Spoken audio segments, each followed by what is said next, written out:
Welcome back, Screamers, to another episode of Scream Kingz. I am Tamon Kane, and I'm here with my wonderful, wonderful kings here tonight, and we have some really great fun in store for you. Oh yeah, you see it. Hey Mike, how you doing? Again, I'm Tamon Kane. You can find me here on Scream Kingz, Tamon Kane everywhere else, and on Geeking Out.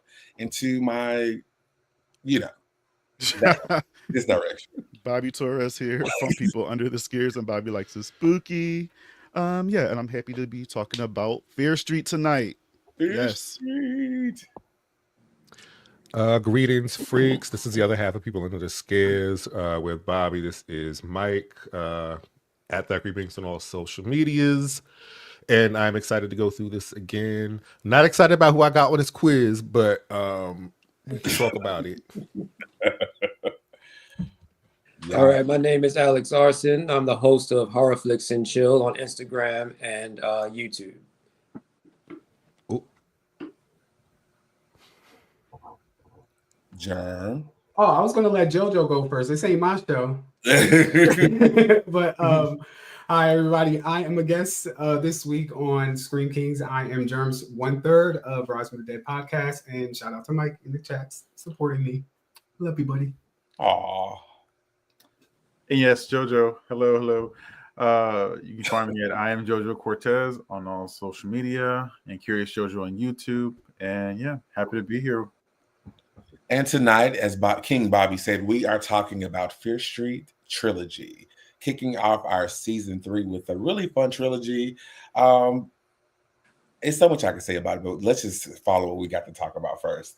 As usual, we have a drinking game.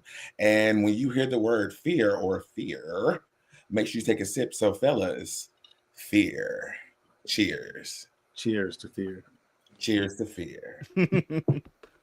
That was cute.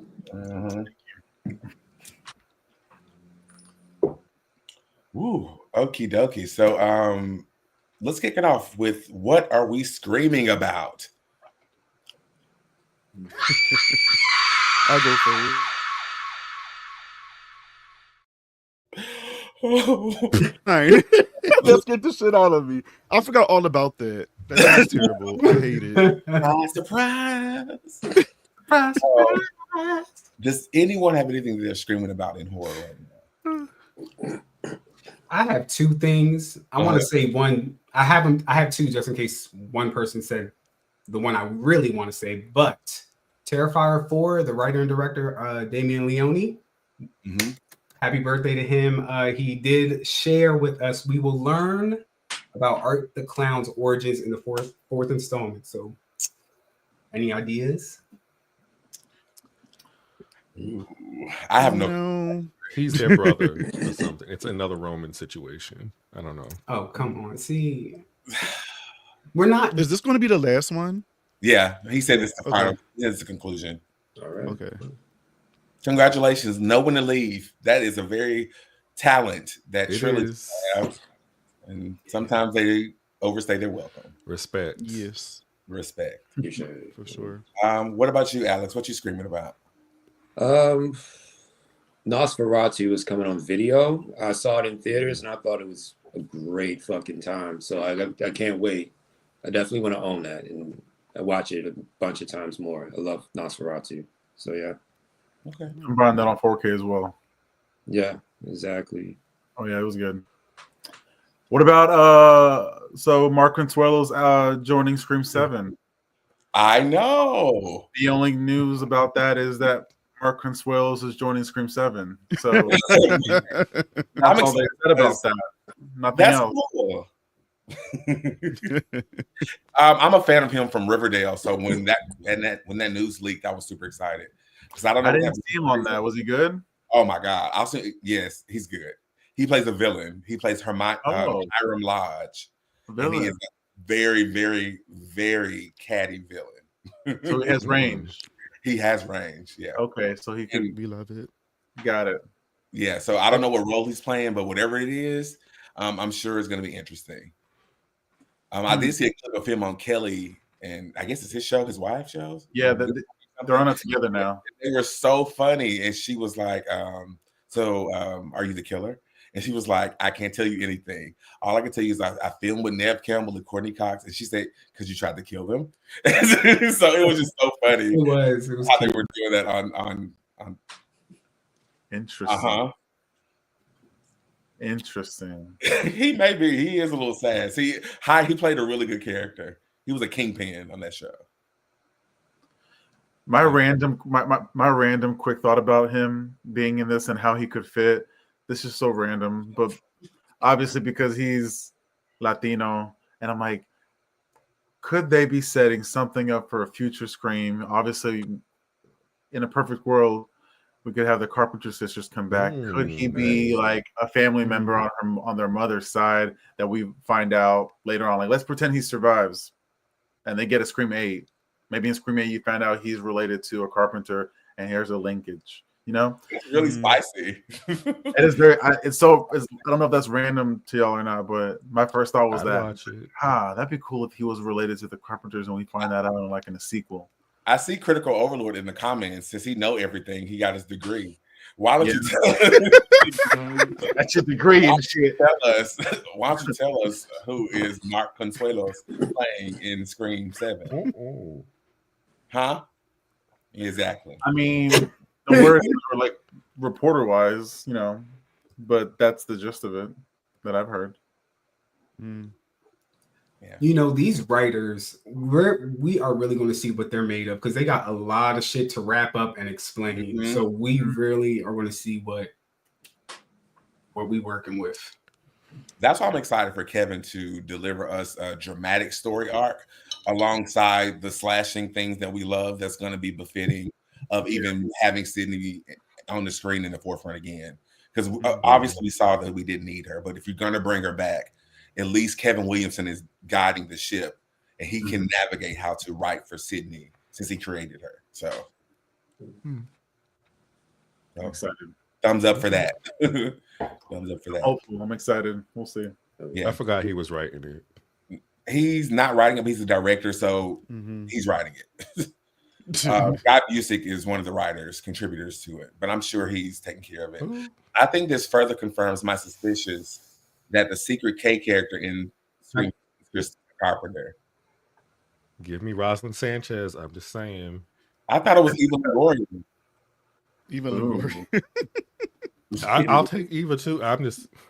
I just need his character to come back or come out. I want her to come back because they built her up so much between 5 and 6 that we wanted to see who this bad villain was going to be or whatever she was. But oh well. Michael, are you screaming about? I saw something. It's not really new. It's like a geeky thing. But Joe Dante is releasing images and I guess information about a darker version of Gremlins. So like there was stills and shit of like the professor. He had way more like needles and shit stuck in him. And there was this other thing. So I got to go through that. And it's like a 30-minute video as well. So I got to watch that after this. Nice. Yeah. Okay. Yes. Okay. Yeah, I saw that Gremlins was getting touched again. So I didn't know anything outside of that. But that's good to know that's going to be darker in tone. That's what we wanted. Well, no. He's showing he's making another one. He's showing all the dark shit that wasn't put in the original movie. But I thought Gremlins was getting. It might be. It should. Yeah, I think it is. Oops. Yeah, I think it is. Gremlins is getting like a requel or something. It's getting something. Yeah, that and the Goonies. I heard. The Goonies. I heard the Goonies as well. At the same time, right? Mm-hmm. Yeah, they were trying to do the Goonies. God. Those kids are going to be terrible. Ain't no one say that though. Ain't nothing to it but to do it. Okay, Bobby, what are you screaming about? I'm screaming about Sinners that's coming out in April. Yeah. Ryan Coogler's movie. I'm not too sure if you guys watched that second trailer. I didn't because of you. Mark. I didn't say nothing. It was Mark. Mark. Yeah, Mark said they revealed a lot. They showed a lot, but it was already stuff I already knew that was going to happen in there. Yeah, exactly. So it wasn't a surprise to me at all, but it showed a little bit more. And I'm excited for it. I hope it does well. It seemed like it's going to be a lot of fun. The movie was shot on IMAX, and I love a big-ass movie. So, yeah. And I like Ryan Coogler's direction, so hopefully this movie's really good. Are you gonna go see it in IMAX? Hell yeah. Okay. I seen Nope in IMAX and that was a lot of fun. I'm gonna go see even though that. that's not his movie, but yeah, definitely gonna go see that. Ernesto. Not Woodsboro. We're not. Surprise, surprise. Oh no. He be getting. I didn't want to say that, but all right, clear the camera. Clear the. All right. All right. I am screaming about, since we are talking about this trilogy, I'm screaming about Prom Queen that's coming out later this year. It is set into the same universe. This movie is set. The first one I think is in the 70s, right? 1974 or 84. That's a shame. We're about to talk about. It's 1994. Yikes. 94. The first one is 1998. 78. Yeah. 1994, and so I think Prom Queen takes place in the 80s, maybe. That makes sense. Yeah, I think it's 88. Before that. 88, right? So that's going to be cool to see another viewpoint of this universe they created in the first one. Yeah, it's going to be cool to see that, and I think the story's going to be a nice slasher, which we all love. Yeah, is it the same town? Yeah, I think so. Really? Mm-hmm. So another cursed moment. I think it's the same curse, but just a different, decade. Yeah. So it's still like the shady side versus Sunnyvale. Yeah. Okay. Greetings, Ernesto. I got this to read it, but I doubt they're going to actually follow it. What is that? I thought about doing the same. It has like a few of the stories in here, but it has prom night or whatever. Yeah, I have prom queen in here. Is it going to be just like it? Is that a question?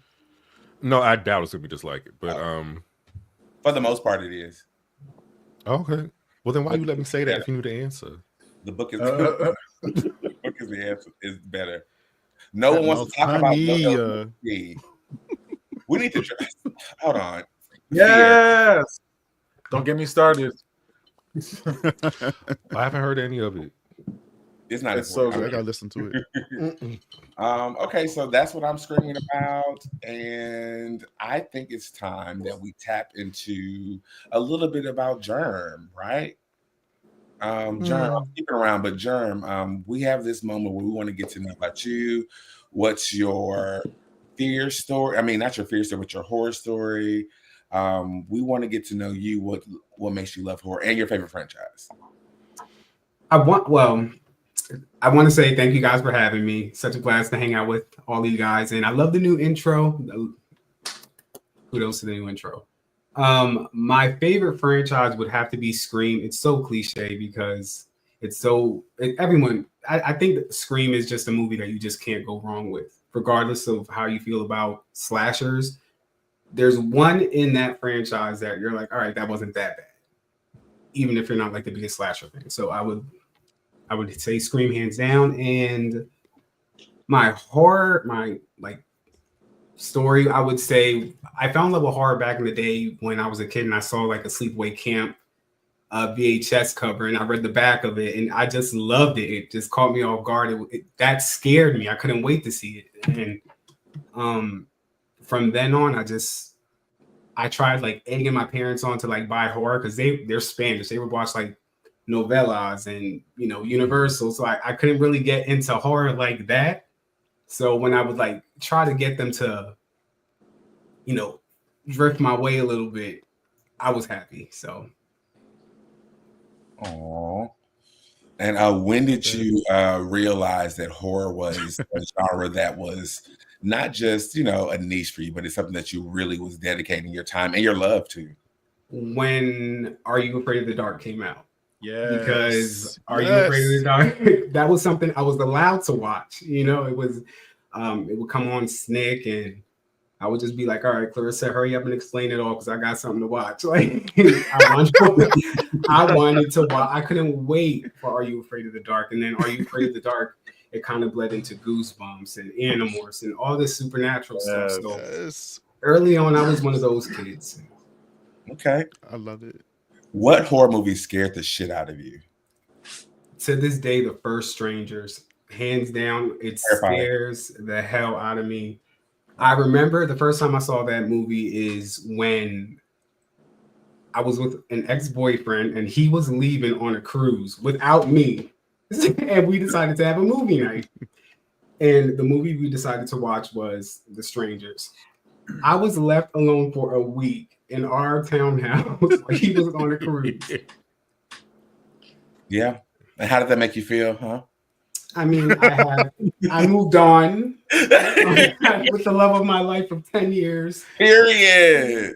Yes. Bitch, I swear.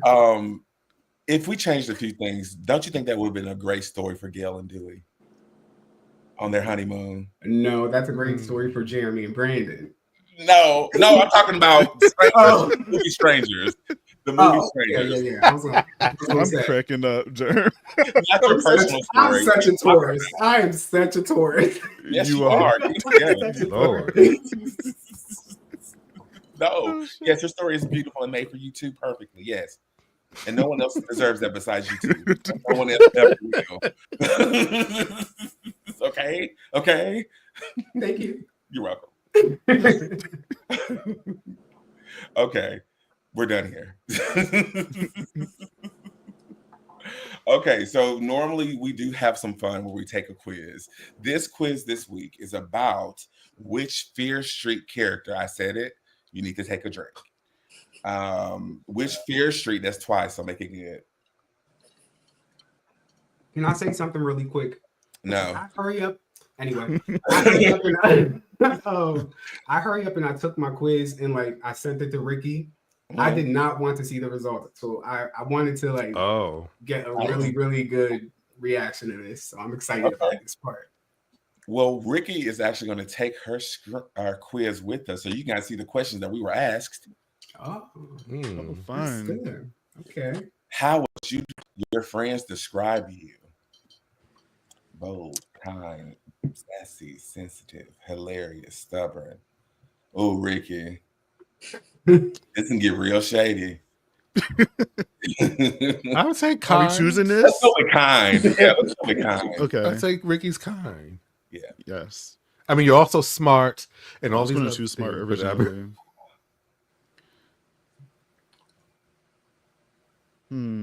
What would you rather do in your free time?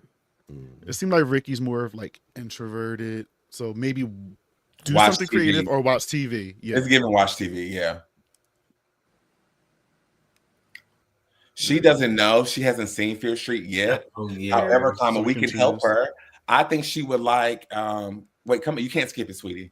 I think the younger brother. Josh. Yep. Yeah. See? Yep. I was going to say Josh. Go with Josh. Click Josh. Yep. Oh, we know you, Ricky. Sickness. Are you introvert? Both. Introvert. Yeah. Introvert.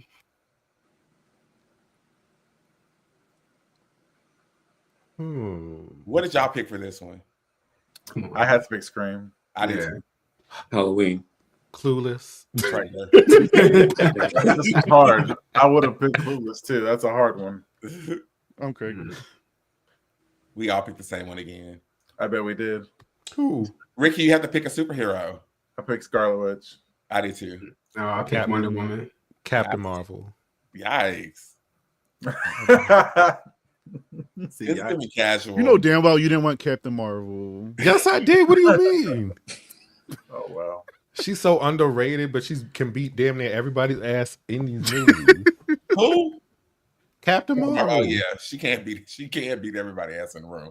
A lot of times, yeah. Not all of the times, but a lot. Favorite color? I was sad that I didn't have Mine green on too. Oh, she got Sam. Fun fact: before Samara Weaving couldn't play Sam Carpenter, this was going to be Tara. Wow. Oh, really? Yeah. Okay. Oh, wait, It's gonna be her Tara? and Samara Weaving. Mm-hmm. She was gonna be Tara. Oh, yeah, I did read about that. That's crazy. no. You're kind and yeah, I agree with you, Michael. No, ma'am. You're kind and sympathetic. You are a quick thinker, and that is one of your best traits. You care about your friends and family more than anything. You try not to let the small things hurt you, but sometimes you can't help caring about what other people think about you too. Oh God. Well, I just want to say that Sam Fraser was annoying to me in this movie, but that's neither here nor there yet. I guess it's time for us to figure out what we got, Kings. Let's run it. First up is Alex, Dina Johnson. Oh. You want to be the lead so bad. Main character syndrome. You have a bold personality. You are stubborn and brave, and you always want to be in the center of action. You're super badass and don't care at all about what people think about you. You have a lot of Leo traits since you mostly only care about the people you love. That's also an Aries trait as well. Fire sign. Fire sign for sure. Yeah, the badass thing definitely resonates about you for sure. For sure. I couldn't stand her ass. Me too. To be honest, yeah. From the get-go, from the beginning, I was like, yeah. Done with her. You're doing too much. I don't want to sound anti-gay. I wasn't feeling the lesbians in this. I wasn't feeling it. No. Did it feel forced? Yeah. No, I don't know about forced. I just didn't like them. Oh, yikes! Okay. It's not likable to me. If you haven't taken this quiz, for those who are watching and in the comments, make sure that you click the quiz in the link down there. Make sure that you also like, share, subscribe, and turn on those notifications, please. Thank you. All righty. And next we have JoJo. I didn't know where this was going to go, so I was like, you know what? Okay. You're curious and super smart. Hello, some people might underestimate your intelligence, but you honestly don't care about what they think. You're clever and an advanced thinker, but you're also sensitive and calm. Does that sound like you? Okay, then. I would say the sensitive, hell yeah. And the advanced thinker, hell yeah. Yeah, I would say so. I'm the one that's gonna solve this shit and tell you, this is what's happening, and you're gonna listen to me. He saved the day. Honestly. Yeah, he really did save the day. Let's be real here. Listen, when he had his Randy moment and was running down all them killers, like this killer's from this time, I was like, yes, that's what I'm talking about. Okay, yeah, cool. And next, Josh, we have Germ. You took my girl. I'm so mad. Ziggy Berman. Okay, you're bold and brave. You don't care about what other people think of you. You are very passionate about life, but very hesitant when it comes to love. You're not scared of anything except one thing. Glory holes. That D.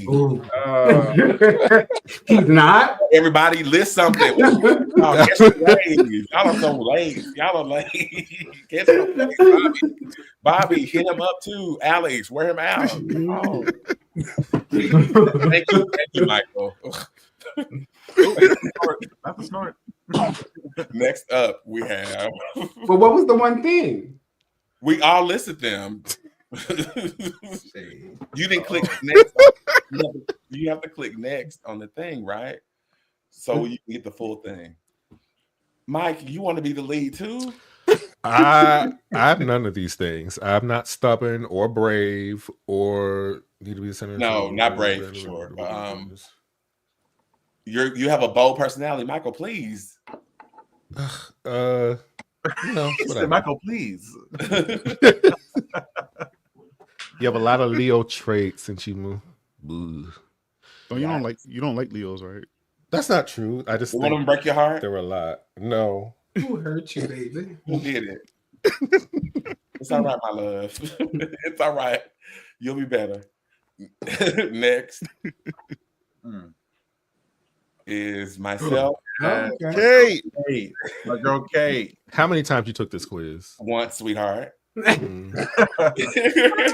The results are rigged, baby. The truth is the truth, love.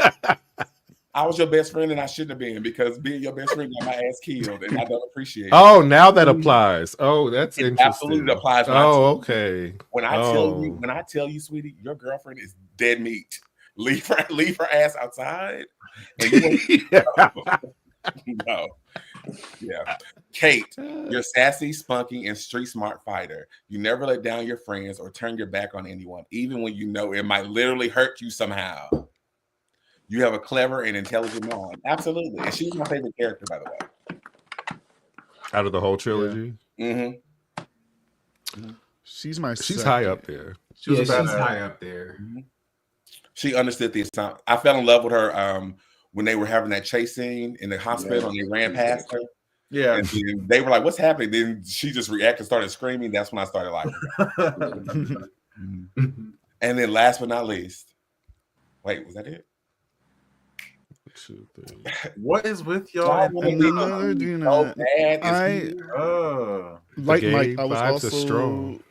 Like Mike, I was also disappointed in this because I can't stand this character. I don't like her. The only thing I would agree with on here is I can be stubborn, but outside of that, no, I don't like this character. I'm sorry, fellas. You didn't deserve this because I don't think a lot of us liked her, and I'm one of them. So I'm sorry that this happened to you guys. I was hoping for Ziggy, but Germ. Yeah, me too. I wanted Cindy. Mike got Sam. Tomato.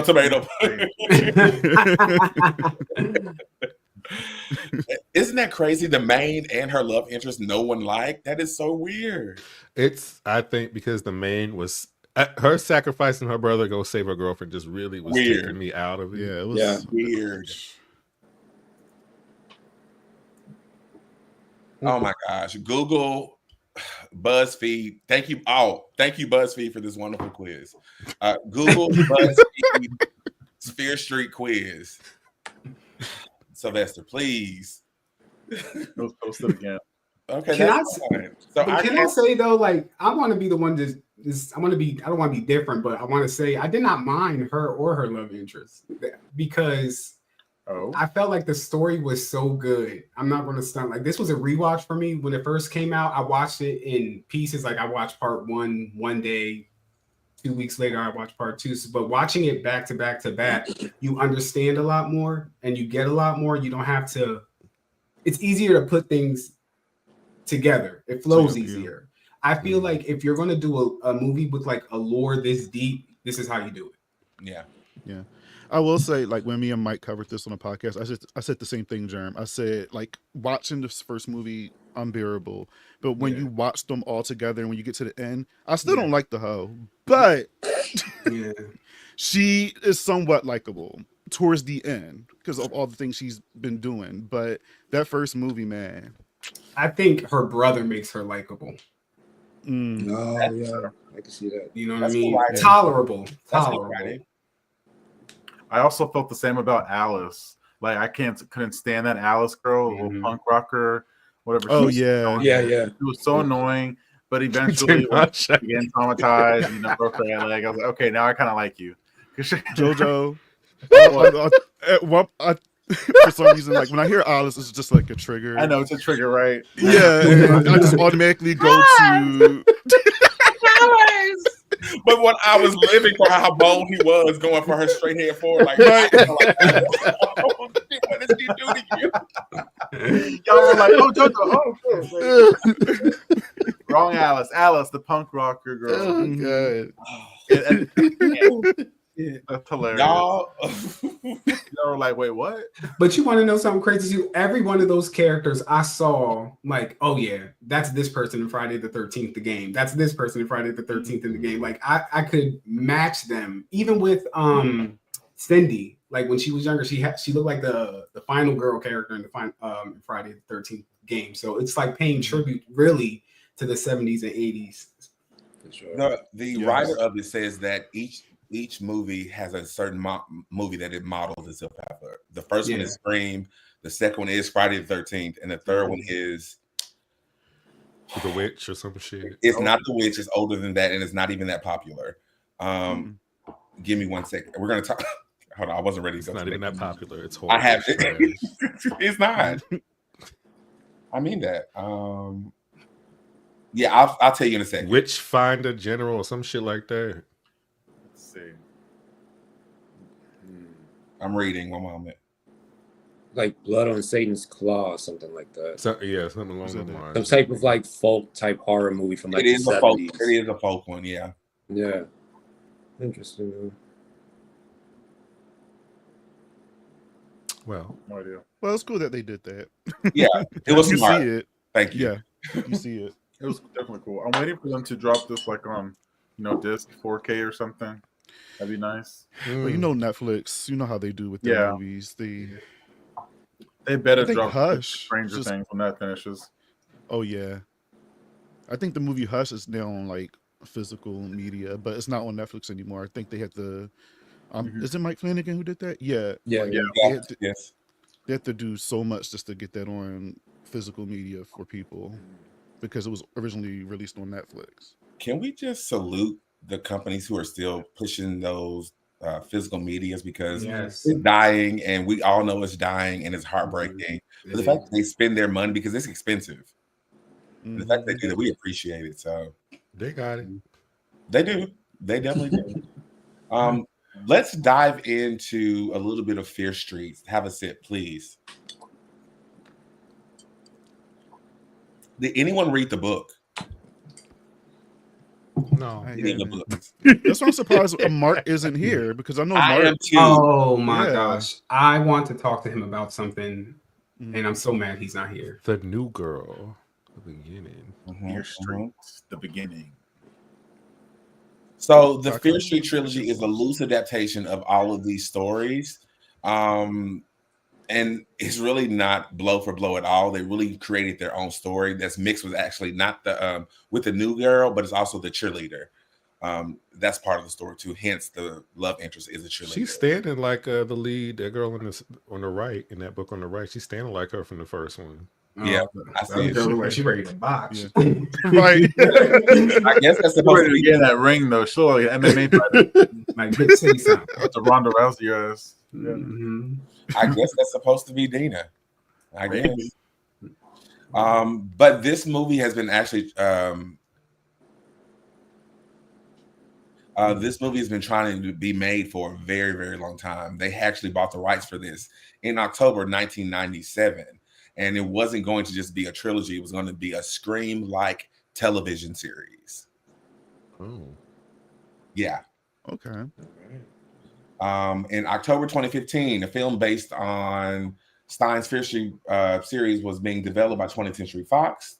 It was reported that Kyle Killam would write the script, and the films were to be shot back to back with the intentions of releasing them to theaters 1 month apart. The actual writer, Janik, describes the format as a hybrid of traditional television content and movies. So we know they didn't go to the theater, but they did do this release on Netflix. So Vesper made a really good point that I wanted to bring back up, where he said that how they released the film. What did he say exactly? 1 second. Back to back, like week after week, instead of having us wait. I'm trying to find it. Damn, all that's been going on. Anyway, he brought up the idea of Fear Street, how it was released. And for me, that was turned me on the most. I like the idea of you telling me that this is what we're giving you, and this is what it's going to be. It's going to be a trilogy right up front. We're going to release it every 2 weeks, and here's the trailer. Okay, I'm sold. What do you guys remember when that happened? How did you feel when you first saw the trilogy, and how it was going to be rolled out? The promo, the promo, like, because they definitely advertised it like part 1, 2, and 3. This date, this date, this date. I was like, oh, wasn't expecting 3 movies all at once, basically all at once, So it piqued my interest more because they advertised it that way. It was different. I don't think everyone just, no one's really done that. So, and then it's one story, but 3 different stories at once. Like, it was trippy. It was like, what is this going to be? I had no idea what it was going to be, like watching the promo and seeing like little clips from all 3 movies. So it was interesting, but I think it worked. We were like stuck in the house around this time. That's what I was going to ask. That's get something new and fresh.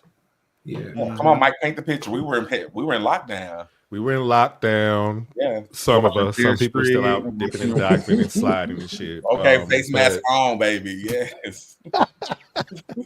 Watching Tiger. And then also it was fun because you could go online and everybody's watching it live and we're all talking about the movie, which I do kind of miss that kind of experience at least.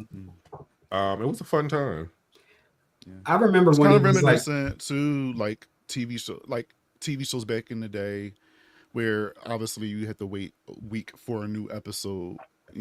Because now everything's streaming, you can just binge it and then you're done. Nobody talking about it. But with this, it was exciting because obviously horror, Fear Street, and we getting something each week, which is pretty dope and a very cohesive story. So I was excited watching this, and it kind of brought back those like old memories of waiting and anticipating something to come out. Absolutely. And being excited to watch it. Yeah, I remember before any like coming attraction posters or casting was even done, just rumblings of R.L. Stein coming out with something from like Fear Street. Everybody, Twitter was in a mess. It was in shambles. I know a lot of like millennials and people around our age. This was for us. It was for us. Yeah. And it paid so much homage to, even outside of what they tried to pay homage for. I wish Mark was here, because to me, watching this all at once again, this film series was laced with Buffy the Vampire Slayer. It was laced with it. I have a list of things that I can't wait to share. I wish Mark was here. Not you cast Dina as the new Buffy. Yeah.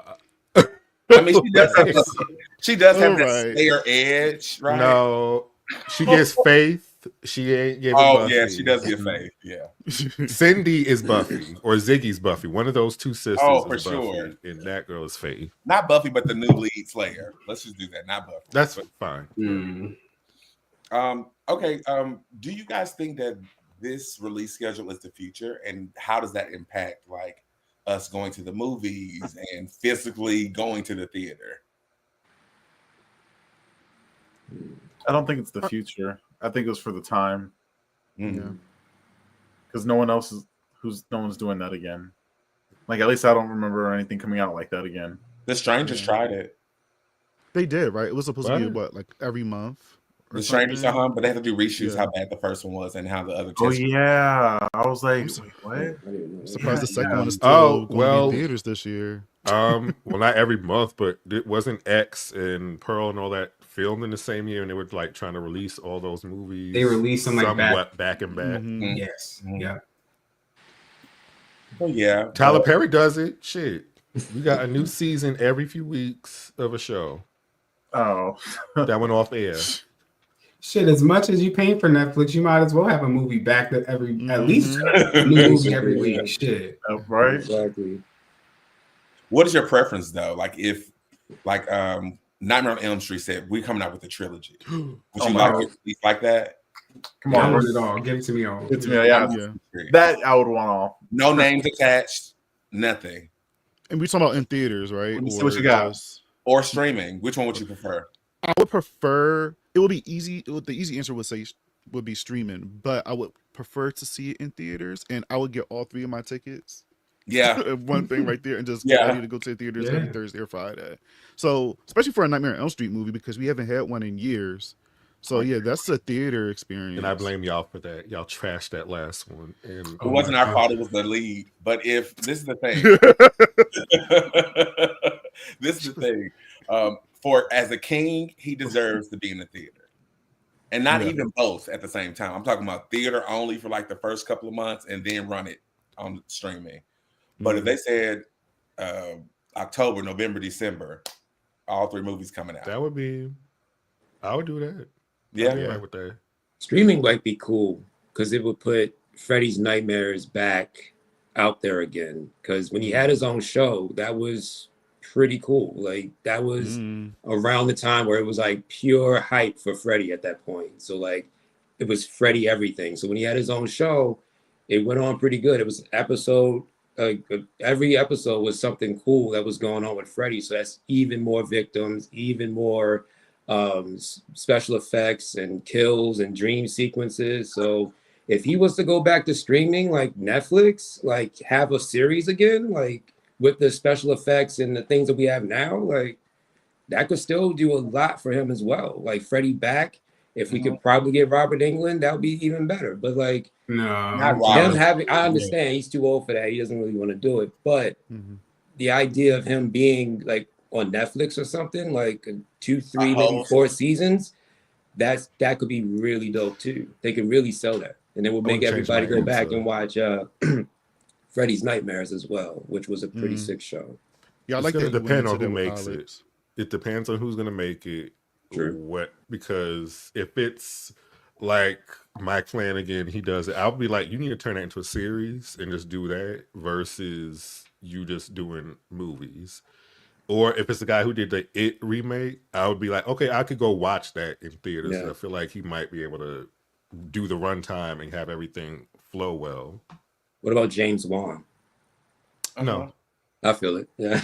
A chop. I would like to see it. It would be supernatural. Yeah, it would be supernatural. A Dream Warriors TV show could be pretty dope.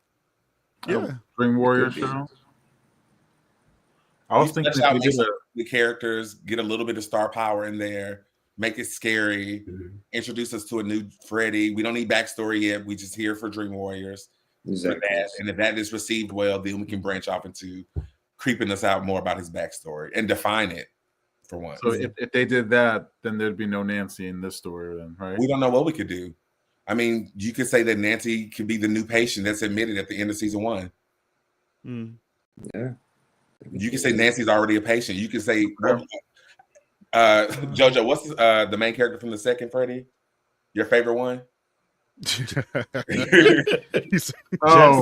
Jesse. Come back to me, Jesse. I always thought that Jesse needed another turn in this franchise. So I would make Jesse the lead and make him the lead of in that institute. With other I'm a Dream Warriors fan. I would be down to see a Dream Warriors like season. That would be pretty sick. I could see Jesse character in a Dream Warriors situation just because of how frantic he was in that second one. Yeah. I could see what would his power be?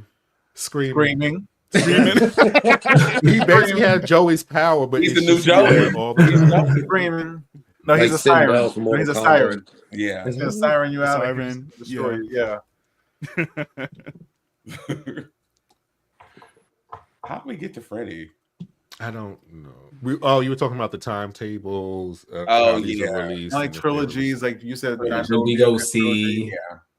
Yeah. Is there any other franchise you think could benefit or be hurt by releasing it like that way? Exorcists by DGG. By David Gordon. You mean the one that's chopped? Month after month after month. That's so sad. Just give us 3 of those. It's not sad. That's what it should have been. It should have just been straight to streaming, not in theaters, and then maybe. I mean, I could agree with all that 3, at least. You know, because at least we would be able to see his other 2 movies and his thoughts, and we can fully judge his vision versus just off of one movie. Versus what y'all did, yes. Sorry. We all saw the same movie, right? Yes, we did.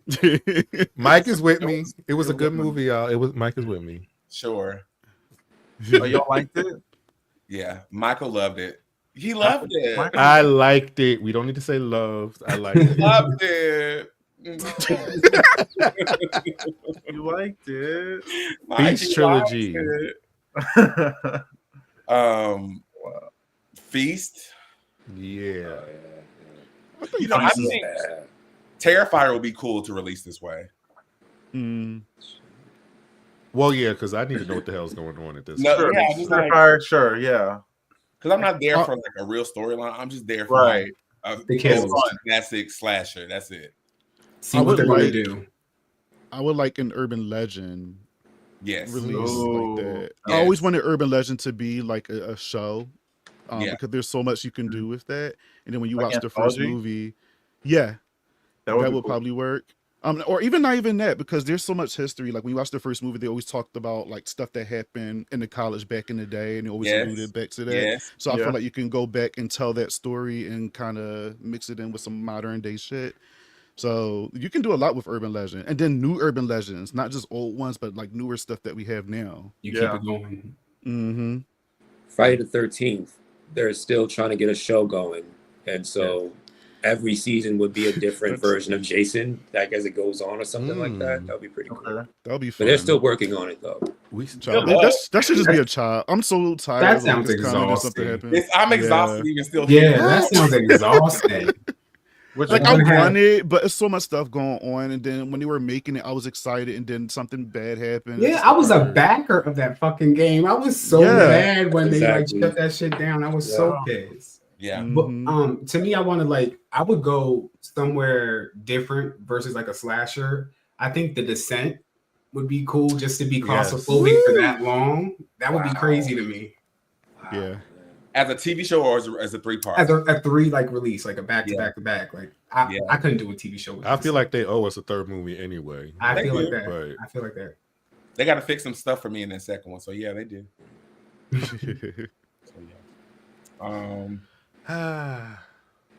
Yeah, so the release. So it was great. Let's see. What else do we have about Fear Street? It filmed in Atlanta and East Point, Georgia. Michael. Really? I'm sick of I guess I see it. Yeah, I can see it. Yeah, of course. With some parts filmed in Hard Labor Creek State Park in Rutledge. I don't know what that is. I'm surprised. So they didn't let any of the queens on the damn set. Why didn't I see a bunch of people on it? Nothing was there. If it was at East Point. Because it was the 70s. It was the 70s. That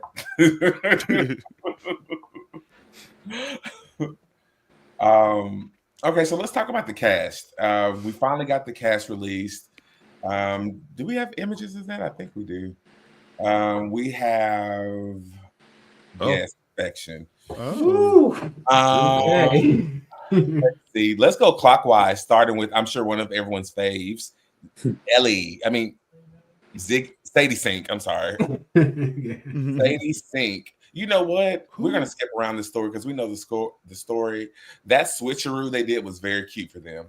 How they misled you with the sister. Yeah. Yes. That was nasty work, and it was predictable.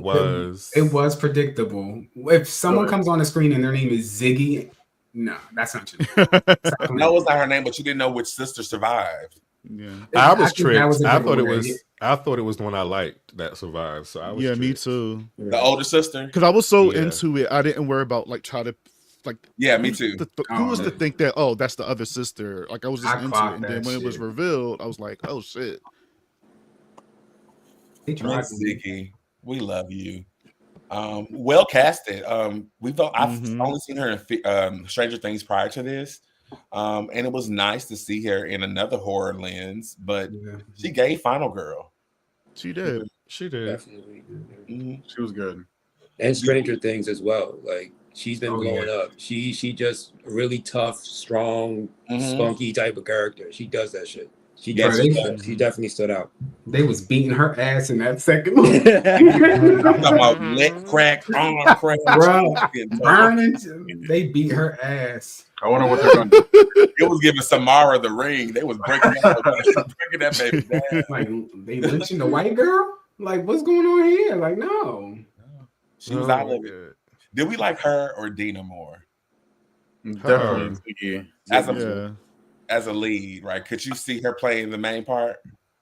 Ziggy? Yeah, Ziggy. Yeah. Okay. What about Alex? Oh, you think playing Dina's part, like being her? I wouldn't want her to play that part. Yeah, because it's all about how their characters are written. So we can't we just don't like Dina, the character, obviously. But it's like if I was to see Ziggy, like Sadie Sink play that character, I probably would hate her just the same because the character of Dina just fucking sucked. She was a bitch. She was. Sorry. Where with Ziggy, she was being bullied and she built like a thick skin and she was able to take things on her own. Yeah, defend herself. And she was a badass still, along with it. She wasn't always crying about stuff. She just took it on the chin and all right, let's move on. She was also a bitch to her sister though. So they're both bitches. Well, yeah, because her sister want to be, there's always that, they're siblings. There's that. Yeah. And they always have the one that want to be. Don't Helen and Elsa them. Shayma, I was just about to say that. I was about to bring Elsa up. The older siblings, sometimes they just have to lay down a little bit.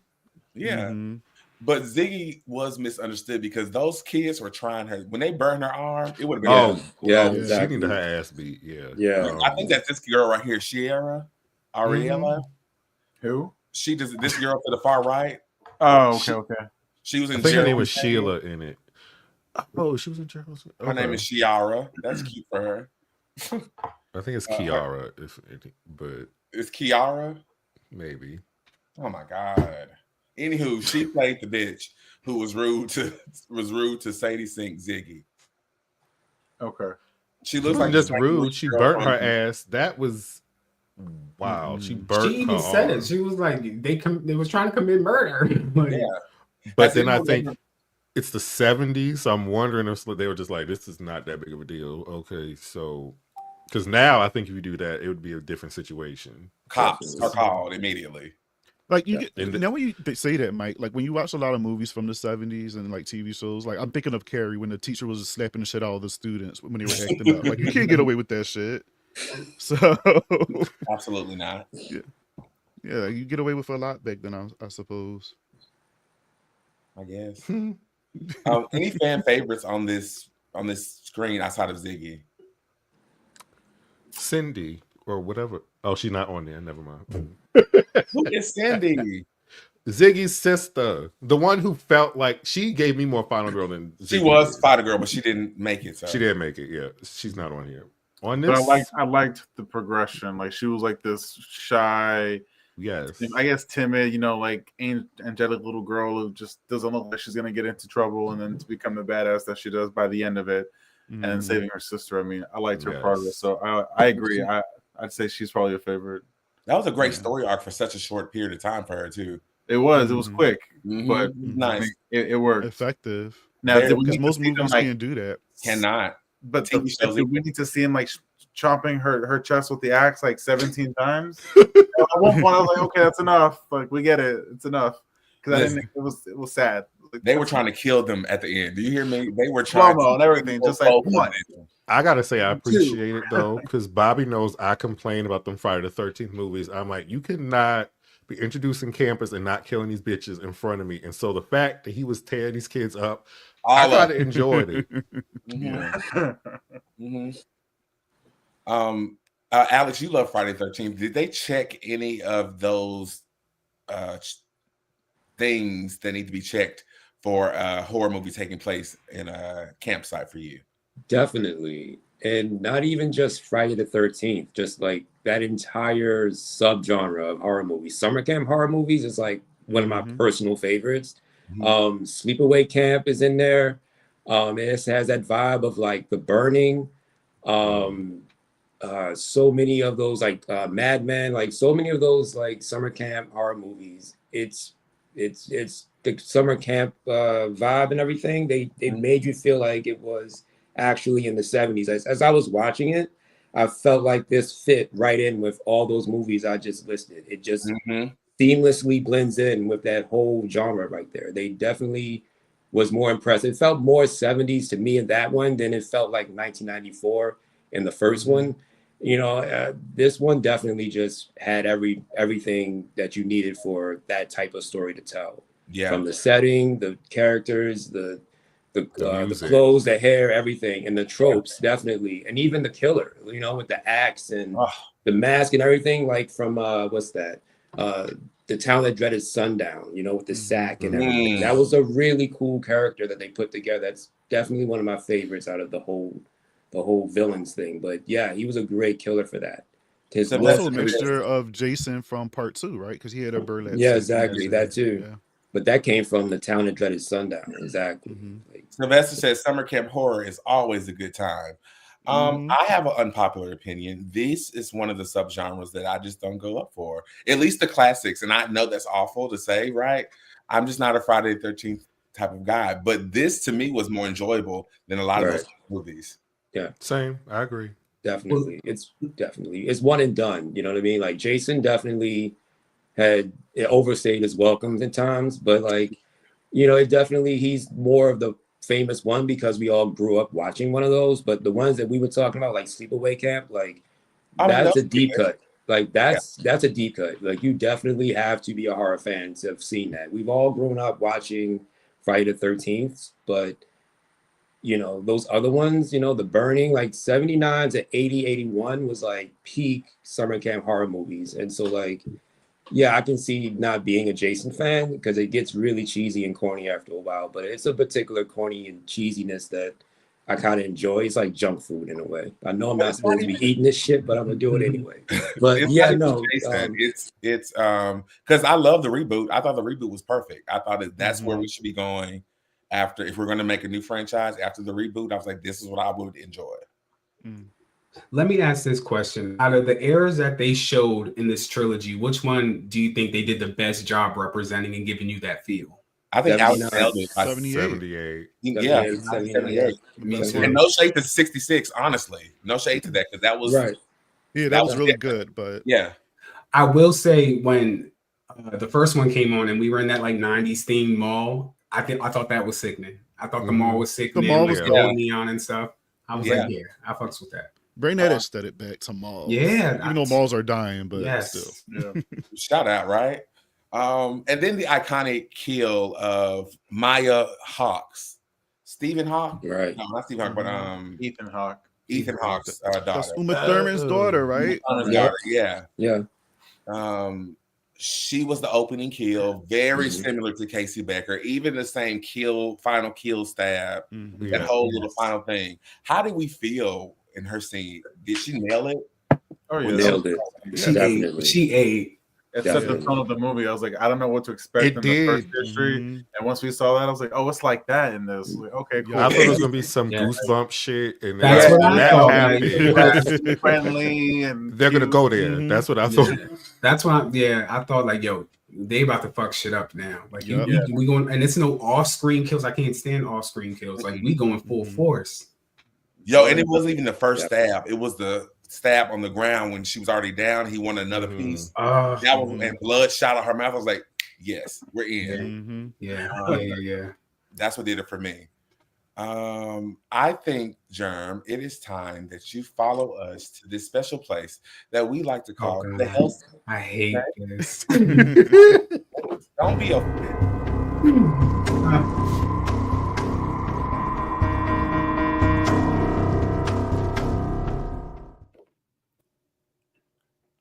Ha ha ha ha ha ha ha. Welcome to the L Seat. And me and Bobby are going to terrorize you slightly. Okay. Bobby, would you like to go first? Sure. I'm gonna start off light, and then my last two is gonna be a little. Sorry, Jern. All right. I was sent to do a job. And it was. It was, baby. So the first one, my first question to you is, if you could create a new horror film in the Fear Street universe, what would it be about? Hands down, it would be Seniors. That's a comic. Ooh, that's a book series that I read from the Fear Street world. I just thought the concept of it is so cool. For people who don't know, it's basically like a book. You open it up, and then in front of the book is a yearbook, and it follows students throughout this high school, and they're trying to survive the senior year. And I thought it was cool to open up the yearbook, and as the books progress, the dead students' pictures in the yearbook had like RIP on them and stuff. I just thought it was so cool. So it's more lore-like, like this, if it's in. That's dope. Yeah, I love that. Yeah. Okay. Check it out. My question to you, Germ.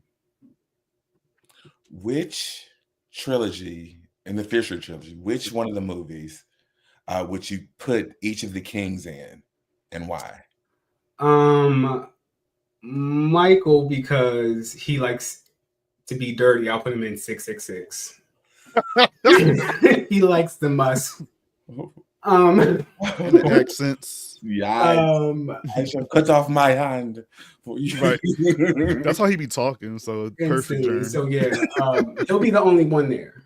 So I'll split the rest of y'all up. Oh, thank you. I'll split the rest of y'all up. Like, Bobby, I could see you in 94, 96 era. Period. Yeah. I could see that. Jojo, he looked like he's sporty and outdoorsy. Alex, they can go to camp. Tamon, you can chill at the mall with us because I'm going with y'all too. And then Mark, we all at the mall. We're all at the mall. Yeah, I just left Mike and sister. Yeah. Fear of fear, be burned at the stake. Okay. All right. So these two questions. Okay. So number 2, pick 2 kings to join you in a human centipede aside from Mike. Hell no. Who wrote that? And who is positioned where? No. Bobby, you ate that. Well, I'm in the front. They said that. I'm at the front.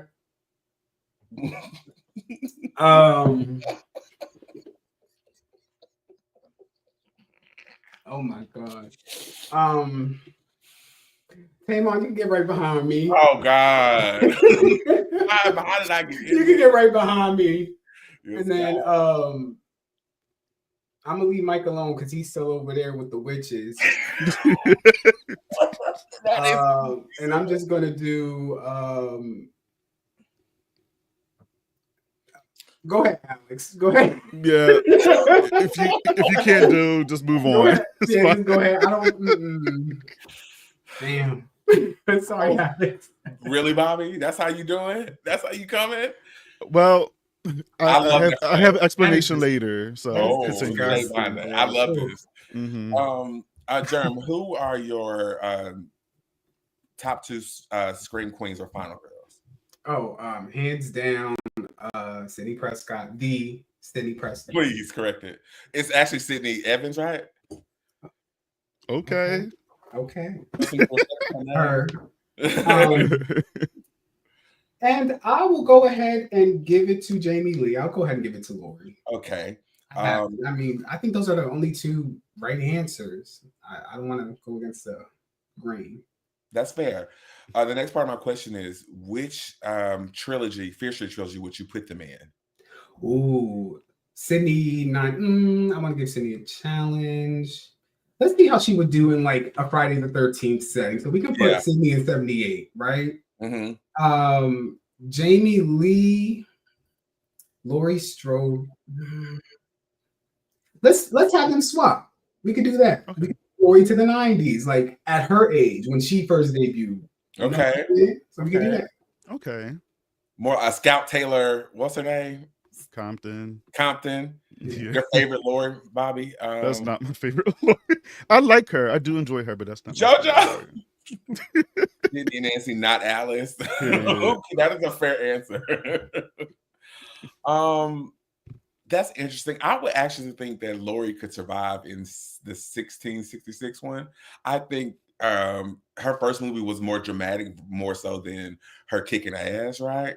And I think that she could survive in that first one and make the same choice probably too. Mm-hmm. She is a final girl, true and true. She would have sacrificed herself for those kids and probably her friends too. And I mean, hey, what's one more timeline for her ass? Might as well. You might as well. All right, Bobby. The question is yours. I don't want Bobby to go again. This is my last one. Yeah, you getting it. Sorry. Shadyside has been plagued for centuries, and the townspeople have been cursed. Mm-hmm. Do you plan to be the plague of Scream Kingz? You know, yikes! This is layered. A plague. This is killing me. These questions are screaming Michael, and they are surprise. Screaming Michael. This is very layered. So I asked Mike. I said, "Is there any since Mike is not doing any of the questions?" I said, "Give me some questions to ask Germ." So these. You know me, Germ. I don't come at you like this. Yes, we have a report. What the fuck? Talk about this off screen. This is wonderful. No. Like, so Mike ate with these questions. Tamon, not me. God. Just bring it. Mike, come out here. This is fucking ridiculous. and he wonders why he's at camp or he's in 6'6". He's in the 600s. The 1600s. Yeah, I would never call you a plague, so yeah, I couldn't hold it. But I'll be smallpox for him. I'll make sure I'll wrap myself up in like some of his clothes and blanket. He'll wear me. Boom, smallpox. My final question. You are known from rising movies from the dead. But what current movie, franchise, sequel, or trilogy in the last 10 years would you kill and why? Ooh, I am going. That's a good one. Choose wisely. Choose wisely. I know, like, my coworkers want me to say like something like The Strangers, like the predecessors. I've never seen them, but I am going to say Megan. Oh, okay. Why? It's overrated. It's even like the X-rated version or the, it wasn't even all that. It wasn't bloody. It wasn't gory. It wasn't R-rated, because X-rated version of Megan would be crazy. Oh, that's like X-rated. Yeah. Could you imagine her naked? Never mind. Let's keep going. Just no. We know what you meant. We know what you meant. Now that Valley saying we here for her. Yeah. I don't know. Megan didn't. It was the concept was good. It was fine, but I think the execution and I just didn't expect that. So are you not excited about her sequel? And she gets a new doll coming? No, but I'm gonna go see it just to give it a chance, and I know we're going to talk about it. So, peer pressure's a bitch. Yeah, it's part of the job, right? It is. I think it's gonna be different. It's like Terminator because Megan becomes the hero and the new doll is the terror. Surprise. And then I think I read somewhere too, like the older chick, like the guardian, the aunt. I think she becomes like real successful and stuff like that. And I don't know, but we'll see. I like that plot. I'm not excited. That's what I'm saying. I just know the plot. I know what the girl looks like. She's edgy. I think she has pink highlights or something. What's her name? Something with an A. Amelia? Amelia. It is Amelia. Yeah, it is Amelia. Yeah, but Megan can go. Yeah, I'm not too excited about it. And when you, I actually agree with you. Megan probably could be. I think that whole AI thing is becoming overdone just in general. Yeah. And they just did a new movie with what's her name? Jennifer. Well, from Jennifer's Body, Megan Fox. On Netflix, she has a surveillance and I like some parts of that one, but it's just more of just Megan Fox just being hot. Yeah. And if you were a man, a hetero man, and that was your Android nanny, of course you could be breaking off a piece. What are you talking about? Right. And your wife should understand. It's not. Anywho, we're not here to talk about that movie. I saw it, but I saw something called Margot, and it was about a smart house. And like 3D print things instantly, and then it made clones of people. After she killed them, she made 3D clones of them. So she was just walking around as clones friends. And they started attacking the other ones. It was pretty decent. I just think like they tried to capture the attention of like a younger audience. You know what I mean? So what's young and hip is AI right now. But I feel like Bodies did that. I think that captured the essence of today's generation versus two different. It's a stretch, but I think Bodies. I think we just talked about this last week. What's the other movie? I compared it to. I said it's a good Netflix. It's What's Inside. It's What's Inside is a better example because have you seen that one? No. Oh my God, Germ, check it out. It is a great double feature for Bodies. If you enjoy Bodies. But yeah, you'll love it. You'll love that. Okay. It's a trip. It's literally a mind trip. So yes, get yourself to a place that you want to be lifted to and go in and enjoy it. I think you survived this hell season. And did. You did. I'm in the sequel. I knew you would be. I knew you would be. All right, let's find the other kings. Take us out. Get us out of here.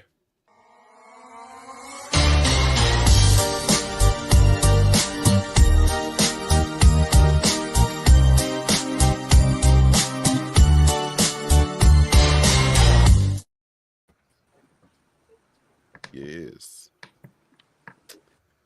Please follow Blaze Johnny Blaze, The Boys Are Talking, one of his singles that is coming out on his EP that will be releasing very, very, very soon. And the visuals are coming. And the visuals. Check them out. I just would like to say to Germ, I thought you were going to come in on some extra shit, so that's why I gave Bobby those questions. So I will apologize because you've been nice this evening. You see how your friends cast you? They cast you in one thing and you can never be typecasted. Just typecasted. But it's fine. I would expect, I wouldn't expect nothing more from someone as mediocre as Michael. Oh, okay, God. see, I take it. Okay, so we're doing it. It's happening. I mean, he called for it. So I mean, Nev is typecasted, so and see, she's successful, so that's fine. Mm-hmm. I mean, and so is Sarah Michelle Gellar. I hate to say it, but what you're not going to do is bring up Sarah Michelle Gellar. That is the God's honest truth. She's not. Somebody, I just had a debate with Blake about Jennifer Love Hewitt, Nev Campbell, and Sarah Michelle Gellar. Which one is the strongest actress? Same again. Nev Campbell. Well, season of trilogies and threes. So who are the? Are we talking about in general or just overall movies? Nev Campbell. Overall. First we have Nev Campbell, then we have Sarah Michelle Gellar, then we have Jennifer Love Hewitt. She's automatically third. Who? That's a chop. That's okay. She has played a psychic. She is on 911. Oh yeah, she was on Ghost Whisperer. Has range. She is a singer. She's been on seasons of shows that have not been canceled. Sister Act 2. Yikes! Wait a minute. Okay, now y'all. Every time Sarah does a show, that shit gets canceled just all like the time. A spade is a spade. It's not on Dexter. She's not. It got renewed. Cruel Intentions didn't even get picked up. But that's not her show. And she died of hair. If it's not Buffy, it's not happening. We know it. That's what I'm saying. Like, just go back to Buffy. Sorry, Ricky. Ricky said not too much. No, I do love Sarah, but I love Sarah. She's my favorite actress out of those three, actually. But okay, you know what? Bobby, what's your rank? Tell me. Who's number one? Rank? Overall, I'll say Nev, Sarah, and then Jennifer. And I used to love Jennifer when I was younger. I might had a crush on her, but me too. Some realistic shit. A stronger actress, Nev, Sarah, and then Jennifer. Germ. I mean, only one of them got an Emmy, so Sarah's first. Okay. That one. I will say, even at the young age of 18, 19, when she did that scene in Buffy. Read me the signs. Tell me my fortune. She was throwing that damn book at Giles. She was pissed. She was real bad. Then Nev and Jennifer. Y'all are trash. I'm gonna switch up. I'm gonna say Sarah Michelle Gellar only because of Cruel Intentions. I think she did a really good job being a bitch, a coked up bitch. In it. And Jennifer Love Hewitt is more like, I feel like even though she's played different characters, she kind of is the same person, like Denzel a little bit. But that's the same thing with Nev Campbell to me. She's not really a different person than anything else. So what? You never seen Wild Things? I loved her in Twisted Wild Metal. Things. Yeah. I'm sorry, if you're in a threesome and you don't show anything, I don't count that movie. But still, that's her being a whole different character, though. That's her being a whole different character. In order for her to be listen, girl. We're sick of it. That's what we are. Sarah Michelle, the other one, Nev Campbell. Say her, put respect on her name. And she's theater trained. She's the best actor out of all of them. Nev Campbell. She's theater trained. Is that what that was in Scream 2 with that play that she was doing? That was everything that she's done. She's put more energy into what she does. Yeah, thank you, Alex. So what was that mic? Run up. Okay. That play slow down. She ate in that play. I don't know what you're talking about. She ate Wild Things. That's what I'm saying. Yeah. No, she has more range. I didn't say she was bad. You gave us three people. Somebody had to be last. Whatever. It won't be Nev Campbell though. That's what I'm saying. No, it'll never be Nev. Never be last. Definitely. JoJo. Y'all are biased. I'm gonna say, I mean, that's really hard to pick these three, but I'm gonna go with Nev, Jennifer Love, and then Sarah Michelle. Oh my, JoJo. Brave. I respect that. And Alex. Yeah, Nev Campbell, Sarah Michelle Gellar, and Jennifer Love Hewitt. Definitely, they're all talented. It sucks that we gotta do this, but like you said, somebody had question: who has the best scream out of the three of them? Oh, Sarah Michelle Gellar. Sarah.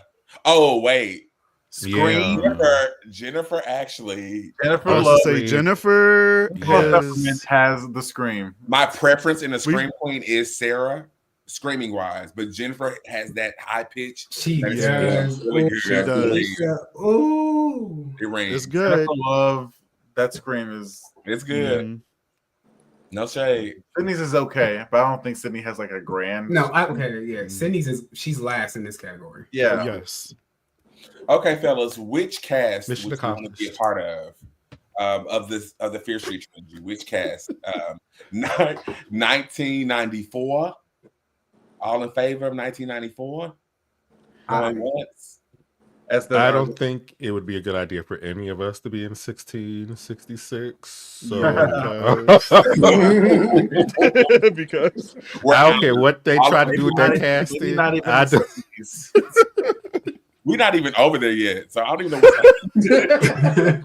what was the question? Well, now it makes sense why Jern pitched you there, Mike. Try to set you. I'll be the listen. Now that's the team. Cold-blooded. Now clock that. Okay, so anybody want to be in 1994? Huh? I do love the 90s. This is the movie based off of Scream. This movie is slasher in its DNA, from the opening, the mystery, the chase scenes. I just wish, like what Jern was saying earlier, like in the beginning, like the whole aesthetic of how it looks and stuff like that. Like if they carried that vibe throughout the movie, then sure. Because I kind of, at some points, I forgot we were in the 90s. Where in 78, like it was just there in my face that we were in the 70s all the time. And then obviously in 1666. So yes, maybe a 90s kid, I would love to be there. But in this movie, how they did it, they did a great job. But I just wouldn't, that's not my preference. So I'm gonna go with 78. Okay, I hear you, King Bobby. 78. I couldn't deal with Dina telling me what to do. I could not. That wouldn't happen. That wouldn't happen. So I'm not even worried about that. Yeah, I'm going to 94. I want to give me a Gigapack, give me a Game Boy Color. I want it all. CD. Yeah, a Spice Girls CD with the lollipop. I'm there. Yes. What about you, Alex? Which one you think you want to hang out in? Definitely 78. I actually was a camp counselor when I was in high school. Oh shit, that's dope. And so there's that. Summer is my favorite season. Like usually it's your birthday season, but I'm definitely more of a summer person. So it just already has everything. Outside, greenery, trees. I'm a camp counselor. It's the 70s. I get to smoke. You know what I'm saying? Like it's like all the cool music from back then and shit, punk rock and all that shit. 70s summer. Oh, that's perfect. 78. There was a lot of good music came out there. So like, as a big music fan, 70s for sure. It's giving. That's the reason why Jason drowned, because everybody's having. Like, have y'all seen Jason? Who? That's why Pamela was pissed. Who? Like the fuck? Who is Jason? Talking about. While we're here, let's just do an overview of the first movie too. So the movie opens up with Ethan Hawke's daughter. She plays Heather. She is the opening kill. She meets all the requirements based off of what this movie is based off of. The pretty, innocent girl who has the bright future ahead of her, who is ruined after she is murdered in the mall by her friend. I think it was her friend, right? The guy was her friend. Yeah, they were good friends, yeah. Brian Torres. What I think this did was it set the tone, like you guys said, not just for what we were to experience, but the tone of the town and everything was laid out very early. From the murder, which triggered the visual at the football game, which triggered the whole event that made everything happen, right? That was the entire point. That murder really set the tone for me for what the town feels like, how they feel about each other. Do you remember how they were on the field and how they were really catty towards each other? This town really hates each other. They do. Yeah, They do. Wait, which are y'all Shady Side? Story. Are we Shady Side or Sunnyvale?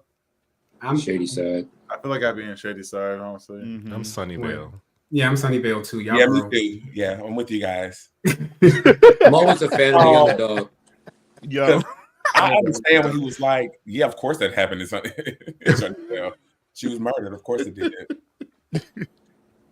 And they were mad about that. And they started fighting on the football field what those people from Sunnyvale would do. I mean, that's Sunnyvale, but wait, you've already lost me. Which one was which? Shady Side was the Dina in the blue. Okay, then character, and her girlfriend went to Sunnyvale.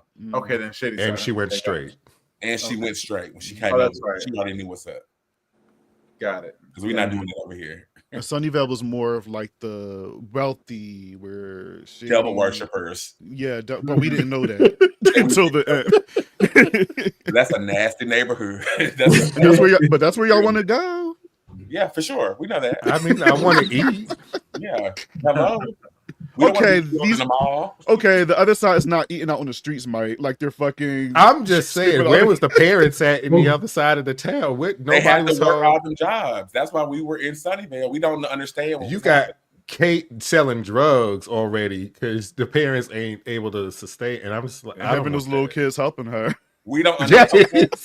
Bruh. 8, 9 year olds. That took me out.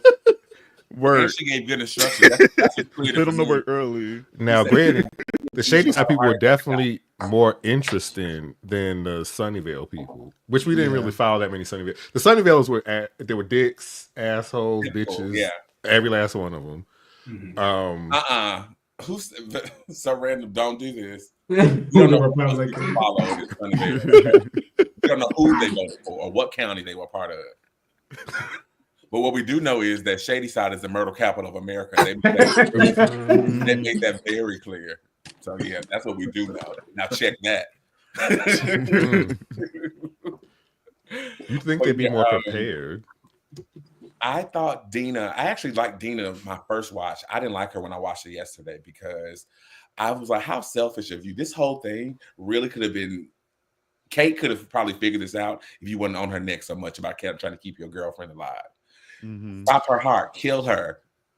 First of all, wait, what? How about end it? wait. Well, you saying kill her because she broke up with her, or you say no? Whatever you need to sleep tonight. I'm saying that because we're being chased around town because of her. Oh, I thought you were talking about the beginning. Yeah, no, that's what I'm saying. You jump real quick. I move real bad. We went straight to the end. The movie's over. But no, Dina just was selfish because she just made everything about her and didn't give a fuck like what her ex was going through. And then she pulls up at the hospital yelling at her. I'm like, bitch, I wish you would. Okay. So have none of us acted like this at any point in our lives when we were younger? No, I'm not pulling up to nobody's hospital. Not even a little bit. Mike, you're the crazy one. We know that. But Jerm, I know you're right there with me. So I crashed out once or twice. I see and I do this with Buffy. I make the mistake of forgetting these are teenagers, so I guess I shouldn't expect them. Yeah. But she is selfish as fuck. But she kind of like was forcing her out of the closet. And she gaslighted her. She was like, "You broke up with me. What are you doing? What are you talking about?" And every time she kept yelling at her, she was like, "Who is that guy? Who is that guy?" She said, "You broke up with me. None of that matters. I don't have to tell you nothing." So no, exactly. She was pissed at her because she moved. She was like, "I had my parents divorced. 30 minutes away to go. I had no choice." I was like, was the move because her parents were trying to keep her away? Whatever it was, she couldn't control it. Yeah, it seemed like that at the end when the way the mother was reacting. Yes, it seemed like that might have been part. But also, she probably don't want her living in Shady Side either. Yeah, and they don't want to live there too. They just don't want to admit it. Now, how did they get out of there is the question, because I don't think she's supposed to be able to get out. Didn't her parents approve of her relationship too? I think that was a thing too. Yeah, they didn't approve. So that was a whole thing. Dina was mad about a lot of things. She kept her in the closet. She moved the town, and she did that on purpose. She moved on purpose. So Dina broke up with her, and now she's trying to be her box back. And then the boyfriend was broke. He was just so mad. That box was just too much. I was like, girl, stop. Please. Not a mixtape, even though that's something I think is so cute. It is. But you can make me a mixtape now. I'll be happy. Me too, or a playlist. That's really hot. Yeah. But she was ready to give her box back, and she saw her man groping on her, and she was not having it.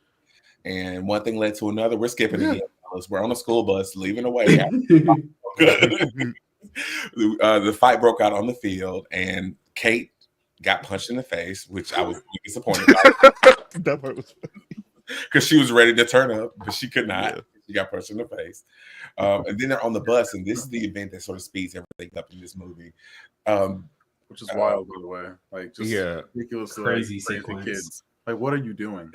Samantha and her boyfriend are chasing behind the school bus. Really, Sam is just in the car playing Helen Shivers, just being compliant.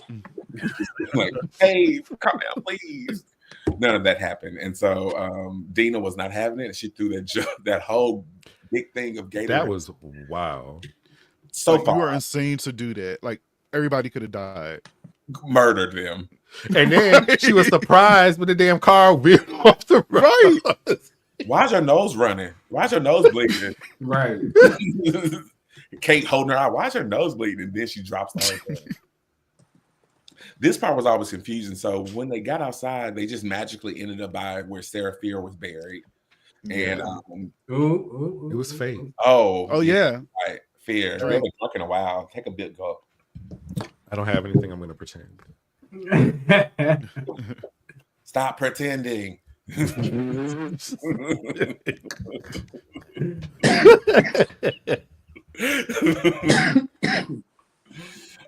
So let's just skip again.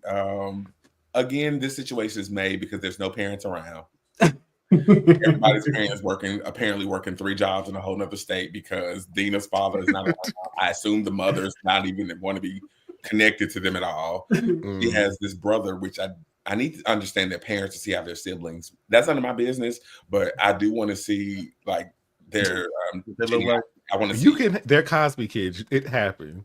Okay. Hey, I'm so sorry. Did I hit a nerve? I'm sorry, but all I was saying was I just want to know. And then we get to meet her brother. Her brother made me feel like we was in the 90s with the computer. Yeah. You know about the chat groups, AOL, all those things like that.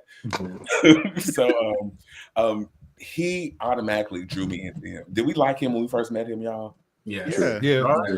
Yes, he was my highlight for the first part of the film. Yeah. I feel like he was supposed to be us almost. Yeah. I feel like I'm sure each of one of us can feel like, bit a part of that character. Well, I think Mark is more of a Josh. Yeah, for sure. Yeah. Out of everybody, but all of us can relate to that because we've been on there. All of us was cut. He had to be old enough to. They were all in the same school, right? Self in a line of fire and get stabbed by demons and shit. 13, 14. I would even give him that. Maybe 12. 12. But weren't they in high school and didn't they all go to the same school? They did. He may have been a freshman though. They were giving like sophomore level. Yeah. Okay, cool. He felt like, and I'm only bringing this comparison up because of this one. He felt like Randy to me. And it wasn't the same type of Randy, right? It wasn't like a horror nerd who felt like nobody loved him. It was more like he had his little community. He had his little niche that he loved and followed and tracked. And just so happened this one time in his life, it paid off. Okay. And he's low-key the Gale, too. He's giving information about what's going on. All of it. And he was lovable, too. He was. Yes. Final boy. Then we get to meet Simon, who was actually really fun. The guy best friend. I thought he was gay, but he was not. I thought so too at first. He loves himself. That scene when all of them was like hooking up and he was being his dick, he was like, I hooked up too. He was like, did you guys? He said, so did I. Watching that scene, I feel like I shouldn't be watching this because I'm like, these are like teenagers. Like, what am I doing? I was like, Kate, but then again, I watched Gossip Girl. They all fucking on there having threesomes. So exactly. Oh my gosh. Yeah. Oh yeah, Gossip Girl. It goes down. They're under. Yeah. I mean, I watched Pretty Little Liars, student teacher. Yeah, same thing. Same Yeah. exact thing. Any We're going to highlights hell. from this movie that really jumps out to you?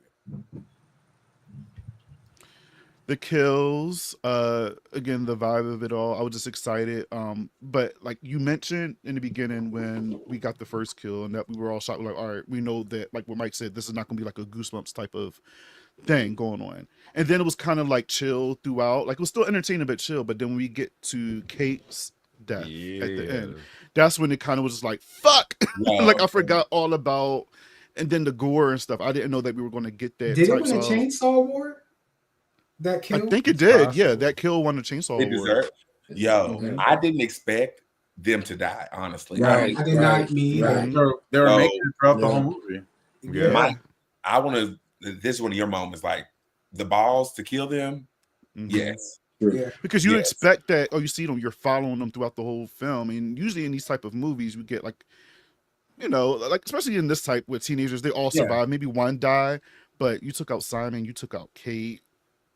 Like and left the pregnant child. Yeah. In the second one, like they were offing the kids. They were not. Oh yeah, that was to go there. They were not scared to go there. Yes, that was sleepaway camp. That was sleepaway camp. Exactly. That's why the second one was my favorite because it did give sleepaway camp vibes. And then two, when Tommy transformed into the killer, like when he was finally possessed, that shot was everything. And he turned me on. I'm like, damn, you look good. I was like, shit. See, me, Tars thing. Because Jam, I be doing the same thing. It might be looking at me like I'm crazy. And I'm like, sometimes it's just something about aggression. Like, woo. Like, I'm a grown ass man, but yeah. Billy, it gave Billy Loomis, didn't it? I get it. It did. But we do get this killer in the first movie too, right? But we just don't know his story. Who he is. Yeah, but we do see him. But he was aggressive. I was scared of this killer. Me too. He was just because everybody was slow. Well, except for the other one with the but who was slow? The girl.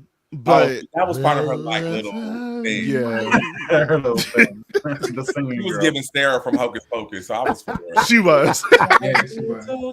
I was like, yes, girl. She was my favorite out of all of them. Really? I thought that was sickening too. Like all the killers, like you could. It's like it's given 13 ghosts. Like you could do a story with each and every one of them. Yeah. Ooh, let's talk about the killers. That's a good point. Let's bring them up. The killer. Tommy was definitely my favorite. So he was the most intimidating, like y'all said. Tommy, yeah. The part two, and then mine too. Yeah. I like the big head boy at the bat. I wanted to see more of him. Not the big head boy. Little boy. Oh yeah, with the mask. Yeah, there's some killers that they were talking about, like when these other people became possessed, that we didn't get a chance to see. So I was hoping before I knew we got Prom Queen that if they was to continue, that we got some story on the other killers that we didn't. Yeah, we didn't really get to know about too much. Because that one was interesting. Like some of those shots when they were talking about the killer and the little boy with the bat, I was like, okay, that's kind of creepy. Mm-hmm. I had a clip for that. I just didn't get it in time. But I have a clip of when the boy was going over the newspaper articles. Mm-hmm. He was running through all the killers, right? I agree with you, Germ. I think that could be a cool 13 Ghost situation. Yeah. And you could have really did a different series still encompassing those killers because, but I guess they solved the mystery. Did anybody else have a favorite killer besides 1976? Wasn't there a girl with like a straight razor? Yeah, that's the one. She has an interesting backstory. I can't remember it right now, but like that felt like that could have been a really cool. She snapped of her boyfriend and then killed herself by slitting her wrist. Whoa. And then her kill scene when she that was my gosh. Well, that's what I'm saying. Even when she attacked Simon in the street, though, on his neck, that stood out to me. That also stood out a little bit for me. Yeah. This is all in one movie, and we haven't even got the whole picture. They ate us up with this first movie. They did. Isn't that when we see that they can't be killed because Dina shoots her, and then the whole she gets back up. So they built a whole fire room and blew them up into goo, and they came back together. They still came back, and that's when Sam, baby, you gotta go. I'm sorry, you got at that point. That's what Kate said. Kate was like, Heather. Like we tried. We spent all this time getting this shit together in the Like, school, and that shit still didn't work. Right? You should want to do this for us. We're out of it. We tried, girl. We tried. And she was like, "I'll do it." She was ready to sacrifice herself. And then they figured out a loophole. Okay, let's make her kill. Yes, let's do that. Sure. Yeah, that whole scenario. Thank you for the backstory of you doing the drugs so you can make sense of why you can give her the pills. Great writing. We love that. However, we can figure out something else. Drown her, put her to sleep, take her out, do something, stop her heart. They tied up Sam, tied the bitch up. Like just tied, like they had Sam for a long time. They had Sam tied up for one movie. Mm-hmm. And while your friends are being slaughtered out here, this girl is struggling to keep the pills down. I was over it. I was over it. I was shocked. I really was shocked because at that point, I didn't think any of them were going to die just because of the way the movie was going. Yeah. So when and then I was mad as hell. Sam and her survive at the end, and I was just like, I think the fact that she was doing all this to save her girlfriend at this time in this supermarket or grocery store, and her brother was about to get fucked up, and you was just going to let that happen. Yeah. She low-key left him in the hospital in the first place, and there was a killer in the hospital. I can imagine doing that to my sister. Like, I'm like, Sam, girl, I cannot imagine doing that. If I see anybody like try to attack my like sibling, or whatever, it's a rap. Bye, girl. Exactly. My boyfriend would have to go.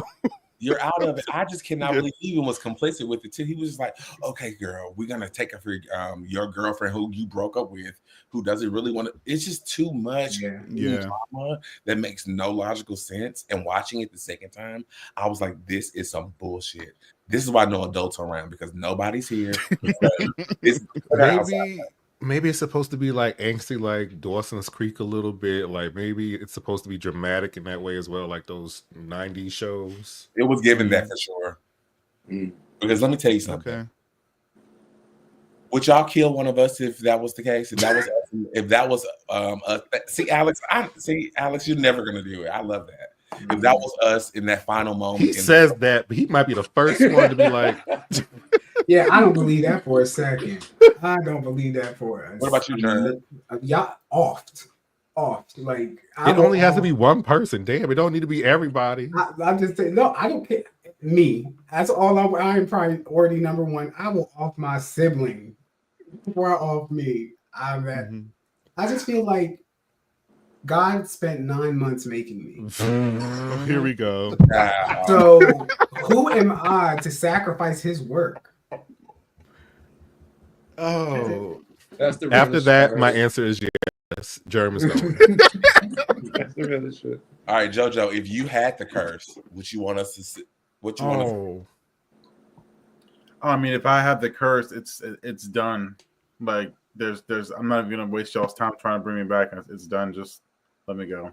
Yeah, that's fair. And I will actually aid you in that, and I will be so supportive of your decision. I will have your back for that forever. I mean, if I was going, it's like, do we have a resolution? No. Okay, it's gotta go. So you guys, how far? I don't want to. Could they go? Like if they left town, how far could they go? Like how? Like it's almost like It Follows a little bit. Like how long would they have to be like all right if they drove away? So not far, because they don't have any coin to have gas and food. So they're Dina is resourceful. She's stealing guns and shit. So I'm sure she can get money. Kate has her savings for school. Yeah. She don't need it now. So yeah, that bread cutter sliced her and diced her real bad. Real bad. Okay, so we haven't really given any love to the last movie, and we should, because I thought that killer, the pastor, I thought he was pretty interesting. How he the eyes, sewed them shut. I think he sewed them shut. Maybe not sewed them shut, but he removed the eyes. He just removed them. Yeah. This scene, it made me so sad when all that happened. When we see it, if you're a Game of Thrones fan or if you're a Walking Dead fan, it was like the Red Wedding type of deal, or the Pike situation. Like any character that you liked was like up for grabs to die. And I didn't mind it, because in the series they just come back another timeline, right? So no big deal. But when I saw the whole church scene, that was like, yeah, that was wild. All them kids with their eyeballs missing. And I was like, this is really over some gay shit. This is all. This is how it's all We're not having started. it. We're not It made having me want to try puss. Ooh. Well, Sorry. How, this is a kid-friendly show, honey. Not the puss puss. No, not you. Hey, forget about it. Forget You about said worse on this show, okay? Yeah, that's true. We literally said that. I mean, Glenn Close said, I can smell your nappy pussy, so we can Oh my gosh. That was Gosh, wild. when she said that. Yeah, that was She some said wild it. shit. Yeah. Okay, y'all, let's rank these movies individually, like 1 to 5, the first movie, 1 to 5, the second movie, the third movie, and then let's rank the trilogy overall. Okay. oh, The first movie. Yeah. 5 means that's kind of hard. I They're know. all together. They're one movie. Yeah, we got to grade them individually. I'd say the first movie, I'd give it a 3. It set the stage and it did a good job. 3 out of 5? 3 out of 5, yeah. Okay. I believe I gave it a 4 out of a Yeah. 5. Because I really enjoyed it. And usually when I rate movies, I just do it just off of enjoyment, really. And I just was on a high when I watched this for the first time. So I gave it a 4. Yeah, it was a good time. Alex. Yeah, I think 4 is fair. Yeah, no, definitely.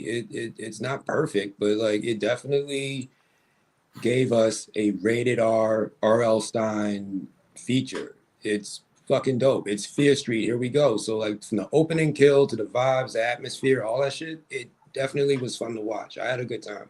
They delivered, in my opinion. They rolled it out, let you know what was going to come through, and they delivered. It wasn't perfect, but it was sick though. So like, yeah, I give it 4. Definitely. Michael.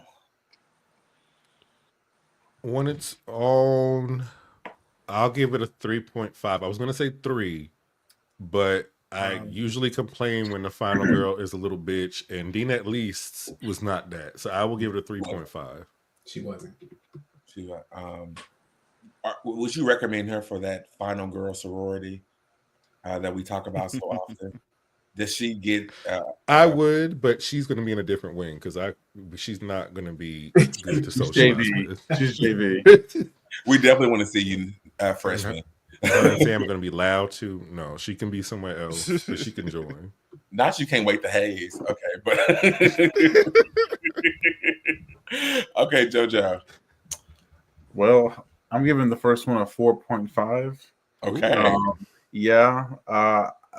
Slashers is my favorite subgenre, so this just gave it all to me. I really liked the score, the creepy shadowy figures going past the screens throughout the movie, and the big jump like music that comes with it every time. It was very much Scream like. So like Alex said, it's R-rated R.L. Stein mixed with Scream to me, and it was like a fun thrill ride. So I enjoyed it, and also because of it being in the 90s, like I agree, 90s baby. I like the aesthetic, so that would have been my choice as well. So I'm gonna say 4.5 for the first. 4.5. That's the highest of the night. No shame. I love it. I gave it a 4. I think it executed, hit all the marks. It set the tone. I don't have any like feedback as far as like acting or directing. I think it was actually done pretty well. Right. Though it felt, the opening is the only thing honestly that felt like Scream to me. So other than that, it felt like its own thing, and I respect it. Yes. Big time. All right. The second movie. Everyone's, I think, one of their faves. Alex, 1 out of 5. I mean, I would definitely give that one a 4 out of 5 as well. Like, it's really cool though. But like, yeah, I really have nothing too bad to say. But like, it's not perfect either. So like, I give it 4 out of 5. Definitely. Okay. Bobby. I gave it a 4.5. Okay. Everything about it, good ass time. I will watch this one more than the other two, obviously. Yeah. Like Germ said earlier, the killer, like Tommy was just brutal in this, and like the lead up to it was good, but once he became that killer, it was like all bets were off. They were all getting fucked up, Mm-hmm. and it was really good. And then again, it added more to the story, and it made us want to watch the third entry. So yeah, I gave it a 4.5. And then also the two girls, we got Cindy and Ziggy. So and they were cool best friends. Her best friend was badass. Oh yeah, business that she got put down, but yeah, she was good. She was another good bestie. We're talking about Alice. Yeah. It sucked because she was gonna have a good moment leading up, and then they just took her out. Immediately took her out. Damn. That's one that I felt like I could watch a sequel to that one. Mm-hmm. Yeah. Like that one felt so strong, and like the characters and things like that. Like I would probably be down for a sequel to that one as well. Like just to that, you know. She came back for the reopening of the camp. Yeah. One final goodbye. And Cindy's a zombie. He survived. Okay. You gave it a 4.5. Okay. Germ. I give it a 4.5 too. This one was my favorite one out of all three of them. Not only I like Ziggy's story out of Sarah Fierce, Dina, and Ziggy's. I liked her story the best, and also the killer. It had a lot going for it. So 4.5. I almost want to give it a 4.75, but I think that's OD. But okay, we listen and we don't judge. Okay, 4.5. Okay, Jojo. I'm gonna give it a 4. Sleepaway Camp. Who said it? I think it was you, Tom. Like that Sleepaway is like maybe one of your least favorite subgenres. Oh, camp. Yeah, the camp. Like campy horror. Same for me. So same for me. So already like the background, I was like, okay, whatever. But I still enjoy Friday the 13th. I don't know if that goes hand in hand. Like I enjoy Friday, but it's definitely going to be towards the bottom of my tiering when it comes to franchises. So camp, I'm already kind of like about it. But outside of the background, I love Tommy's my favorite killer. Like you said, he was intimidating. He was scary. He ran after you. It was bloody. I loved our leads more than Dina. I'll say that, even though I'm giving that one a 4.5. But I love our leads in this one. So everything besides the background, like where we're at location wise, I loved. So I'm gonna give it a 4. Okay. Michael. I'm glad we don't judge. I'm giving this a 5. Nice. Okay. It gave me everything I needed. Nice. The lead up from 94 to this really got me excited. Yes. And so I was just like, okay, what the fuck is going to happen? What's going on? Right. Kid kills. Tommy was a good killer. We got to see how Tommy became a killer. I like all the different character types that we have that you're going to get in a camp movie. We got the bitches, the dicks, the hoes, the good girl, all this different all the tropes. Everything all in one. Literally the only thing I didn't like was that Cindy was the one that died, but it kind of gave me a heartbreak moment. So it gave me a little feels in the movie that wouldn't have even been there if she survived. So I'm giving it a 5. Yes. And then there was I never heard you give anything a 5. I'm proud of I had a good time with 78. I had a good time. Yes. Because there was a counselor named Jeremy that got killed and chopped up. Which one was that? The little boy with the glasses. Yeah. That was a heartbreaking moment. That was that. He didn't. Counselor Tommy, why his ass?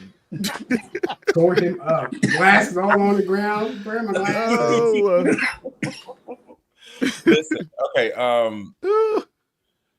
I think I'm going with a 4.75, or I'm gonna go with that because I don't like this genre, but this was a good ass. Ooh, I'm so happy for you, Tamar. Yeah, it was so good from start to finish. Everything was perfect. Likeable characters, hating characters who I couldn't wait to be murdered. That bitch who burned Ziggy. I couldn't wait.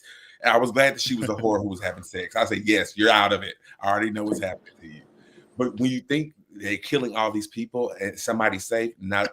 He's literally going cabin to cabin, place to place, and whoever he comes in contact with is getting sliced down, whether you're 5 or 15. And I love it. There was Germ. I don't know if you've seen this reality show. It was called like Mama Drama or something. And it was like reality girls, and then their mothers were all on the same show. Oh, Natalie was on there. Kim was on there, wasn't it? Wait, no, not that. It's something similar to that though. Okay. But it was one girl from Bad Girls, whatever. But one of the girls was like, she was willing to fight anybody. She was like, "I'll fuck a 5-year-old up. I don't give a damn." It came on MTV, didn't it? Yes. Yes, I know what you're talking about. Yes. We don't discriminate on age as far as violence. Everybody can get it. Michael Myers is the only person I know that will pass up a baby in the crib. But other than that, he will kill anybody else. Okay. I mean, Halloween 6 though. I don't know. Like that was a baby. Got a little kid out of here in 2018. No, like the little baby. Yeah, Halloween 6. A baby? Take the baby. Yeah. Nice. That was a sacrifice, wasn't it? I thought You still saying fuck them Yeah, kids. that was supposed to be a sacrifice. They don't know this child. It's a baby. It's a random baby that Paul Rudd is saving. I just feel like if you want him to stop, it's an option. That's all I'm saying. We can talk about We consider our We don't options. have to immediately be like, let's die over this child that we don't know. See, that's how they should approach Dina. Dina, all we want to say is let's consider our options. We don't have to run around and all of us die. We could actually just have her die. And then we'll all be saved, right? Wait, what is this, traitors? Consider and JoJo, that's why I voted for you. You're the mastermind. You're the traitor. Trying to psych us all We out. should play You're gonna get them traitors. to get me out. I'm not getting out. I'd be the one all across the table telling you, like, I'm not going anywhere. And that's what a traitor would You're say. the traitor. That's what a traitor would do. I've been here trying to hunt traitors since day one. You're a traitor, JoJo. You're out of it. No, everyone's gonna figure that out. Come on. I can't play a game like that. I have an issue when people don't believe me and I know I'm telling the truth. That does something to me. I don't know what it does. That's why they be crying on the show, though. That's why they I'm ready to like. No, I'm not. Physical, I'm cursing like, everybody yo, the like, fuck out. Come on, I'm dog, not crying. Yeah. I get active. Like, Tamar, I don't know how we could do that, but I think all of us should play I have a traitors way. on here somehow. Oh, they do that all the I have a time. way. On Rob has a what? podcast. They do. Yeah, we can do it. We can do it. Play what? Traitors. A Like- version of traitors. I would love here. to play a real game of that. Yeah, we can. No alliances beforehand. I'm just telling y'all now. Alex. Oh, Well, I mean, alliances don't mean shit because we're not going to know who the traitors is. Exactly. Are. If I'm Alex, if you're a traitor, just don't kill me. And if I'm a traitor, I won't kill you. How do you play traitors though? How do you play that? I'll send you a link to it. It's really Yeah, good. word. It's a TV show. I'll send it to you. Let's wrap this up with the third movie. The third movie, I am already anticipating what the scores will be. All that Michael. shit. Tell us what you think about the final movie in the trilogy. It was cool. It was all right. I do like a period piece. At that point, I was just like, please make it make sense by the end of this. That's all I was hoping for when we got this one. Just wrap it up so I can fully enjoy watching this all the way through. And I think they did do a decent job. And I like that they brought it back to the first movie. Me too. Instead of ending it there. Because I don't want to see the deplorables that Germ sentenced me to for the end of the movie. So I'm glad we got baby, that smell is late, baby. Yeah, Tommy was not. I was like, oh no, not in that one. No. So what do you rank it? 1 to 5? I would rank that one a 3. I I'd knew rank it. it a 3. Yeah. It could have been a little darker. To me, if it's going to be a period piece, you can make it a little darker if they're doing witch shit or witch shit, and we're seeing the origins of the curse and all that. That could have been a little scarier to me. Yeah. But Can I ask, I'm was gonna it give it a 3. jarring to see the original cast play the older versions of those characters versus recasting? I think weren't they supposed to be their ancestors? I don't know if they even went that far into it. I think so. it was supposed to be there, and I think A descendant of some sort. Yeah, they're like descendants of that was like their lineage. So Dina is a descendant of Sarah Fear? maybe minus her. No. I just took it as like this is Dina, and they just like we're gonna get some people you're familiar with to play these people that was in my life. So I don't It was a vision, right? No, if you catch it in the beginning of the third one, when she's looking at the water, Dina's looking at herself, and then it like goes back and forth. So maybe that effect in her mind, her experience, she brought her friend. So yeah, like So I get that part. That's what I was thinking. I get how she was experiencing it through the lens of Sarah Fear, and she really wasn't. She was there, and what we were seeing was what she was seeing her friends, but those wasn't actually her friends. Right. And she really isn't Sarah Fear. She was just experiencing that vision. That journey. Because what magic would do that? Like what happened? Nasty work.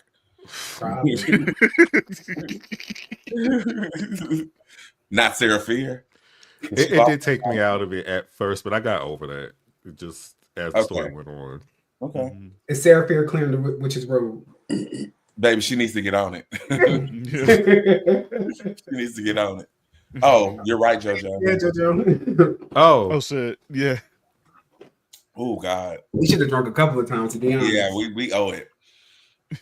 Look at Alex. I can't. Don't shut down. Okay. Don't put your hood on. JoJo, 1 to 5. I'm gonna say 3.5. Mm-hmm.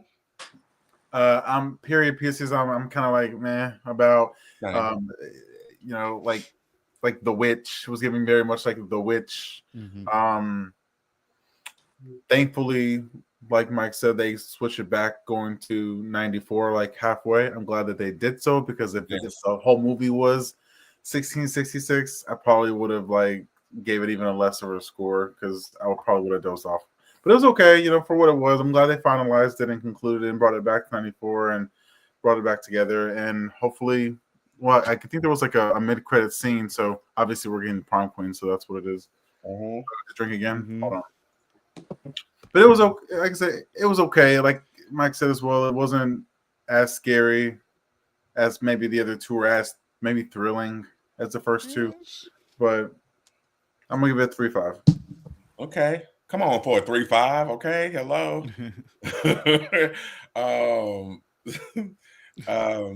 Germ. I'm gonna give it a 4. I would say, yeah, I like this one. Overall, I have to say this, not to get it out the way. This whole series was infused with Buffy, like I said earlier. Sunnyvale, Sunnydale. Facts. I don't want to spoil too much, because Bobby, I know you're in the middle of it. Mm-hmm. But in the first episode, in the first movie, killing yourself and bringing yourself back to life. Okay. Yeah. What about, sacrificing yourself for somebody for the end of the world. That happened. Coded, yeah. Firstborn of each generation repeating the good ritual to obtain power. It's loosely based off that generation, like all generation in the world, whatever. Yeah. And lesbian witches in love. Yeah. That sounds like Buffy to me. Yeah. I never thought about that. Come on, Germ. Where is Mark? Well, Mark Kincaid decided that the offer it was a low budget offer for Scream 7 was not what he needed or the role he wanted, and then they changed the role to fit his budget. He still said no. He's like, sorry, it just came up. Sorry, now we have Mark Evans. Anywho, but he can do that damn Thanksgiving movie. You said what? Did he do that Thanksgiving movie? He's doing Thanksgiving too. Are you guys watching Dexter spinoff? Can I tell you something about it? Sure. He's the killer, and nobody knew that. They just revealed it. They revealed it on the show? Yes, and he's the killer in Thanksgiving. He just wants to be a killer so bad. Wow. And Mark Kincaid cannot be a killer for Sidney Prescott. We're not having it. You know we're live, right? Why? Spoiler alert. Oh, sorry. Yeah, I didn't think you were going to spoil the killer.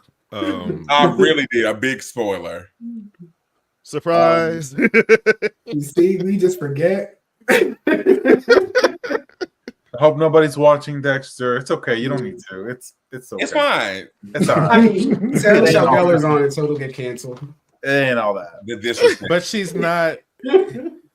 She's really cute in her role, and she's still alive. That's what everybody's like. Is she gonna make it out of the season? Is she not just the same person on the Wolfpack show that she was on? I just feel like it's the same role. Yeah, she is.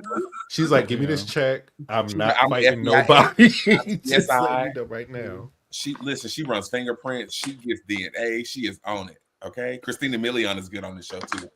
Oh, she's on there. Yeah, she's on there. I forgot about her. Yeah. Bring it up slow. Bobby, what did you rank? I gave it a 3.5 as well. Like Mike said, I had the same thoughts. I wish it was a little bit more darker with the witches and just that period piece, the whole vibe. Like I did find that scene disturbing inside the church. But also what I enjoyed about it, like what everybody's been saying, how it tied back up with the rest of the movie. And how we got like the hand situation and all that fun stuff. Like it was a cool tie-in. So yeah, I mean, again, I gave it that just because it's like my least watchable one out of the three, but I still enjoy it. It's still a fun thing. So yeah, 3.5.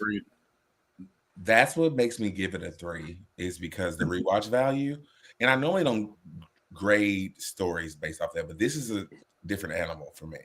And so for this one, it is the lowest one on the totem pole that I want to go back and revisit. And Mike, you beat me to it, but if they didn't go back to the original by the end of the 1666, you would have lost me. Chop. I'm glad they, a huge chop. I'm glad they tied it back in to what we were really here to talk about. The story was quick. It was a nice love story. I do wish, and I love things dealing with the Salem era, right? I wish they would have honed more in on what they were dancing in the woods. You know, they didn't give me enough of the witch thing, and I wanted more of the lore. They gave us meat and potatoes a little bit, you know, to give us what the book did and why they have the book and what it does for the people who do the sacrifices based off the book. But I wanted to know more. But yeah, I give it a 3. I feel like we know a lot. Did we need a Tituba? Yeah. We needed a Tituba. We needed, where was Tituba? That would have been Mike. If he would have been put there by Germ, he would have had to play Tituba.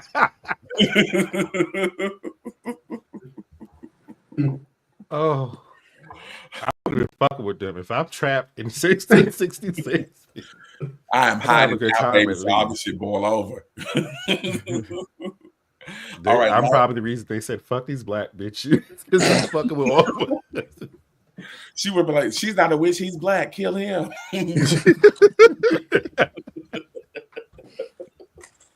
Okay, really quick. Favorite killer and favorite kill. Well, we know the favorite killer, but favorite kill. Yeah, favorite kill. Kate. Yeah. Kate and the grinder thing, that was jaw-dropping. Wasn't expecting that.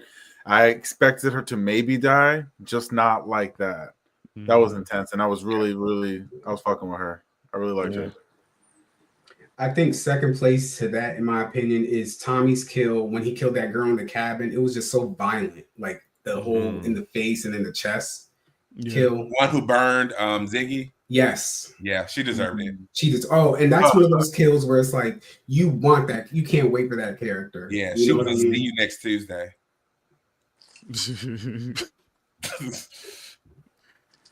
She was. What about you, Bobby? Did you have a favorite kill? Yeah, Kate. That was the one that shocked me. And then obviously I would say all the kills in the second one just because he was just going ham, getting everybody out of here, and it was just exciting.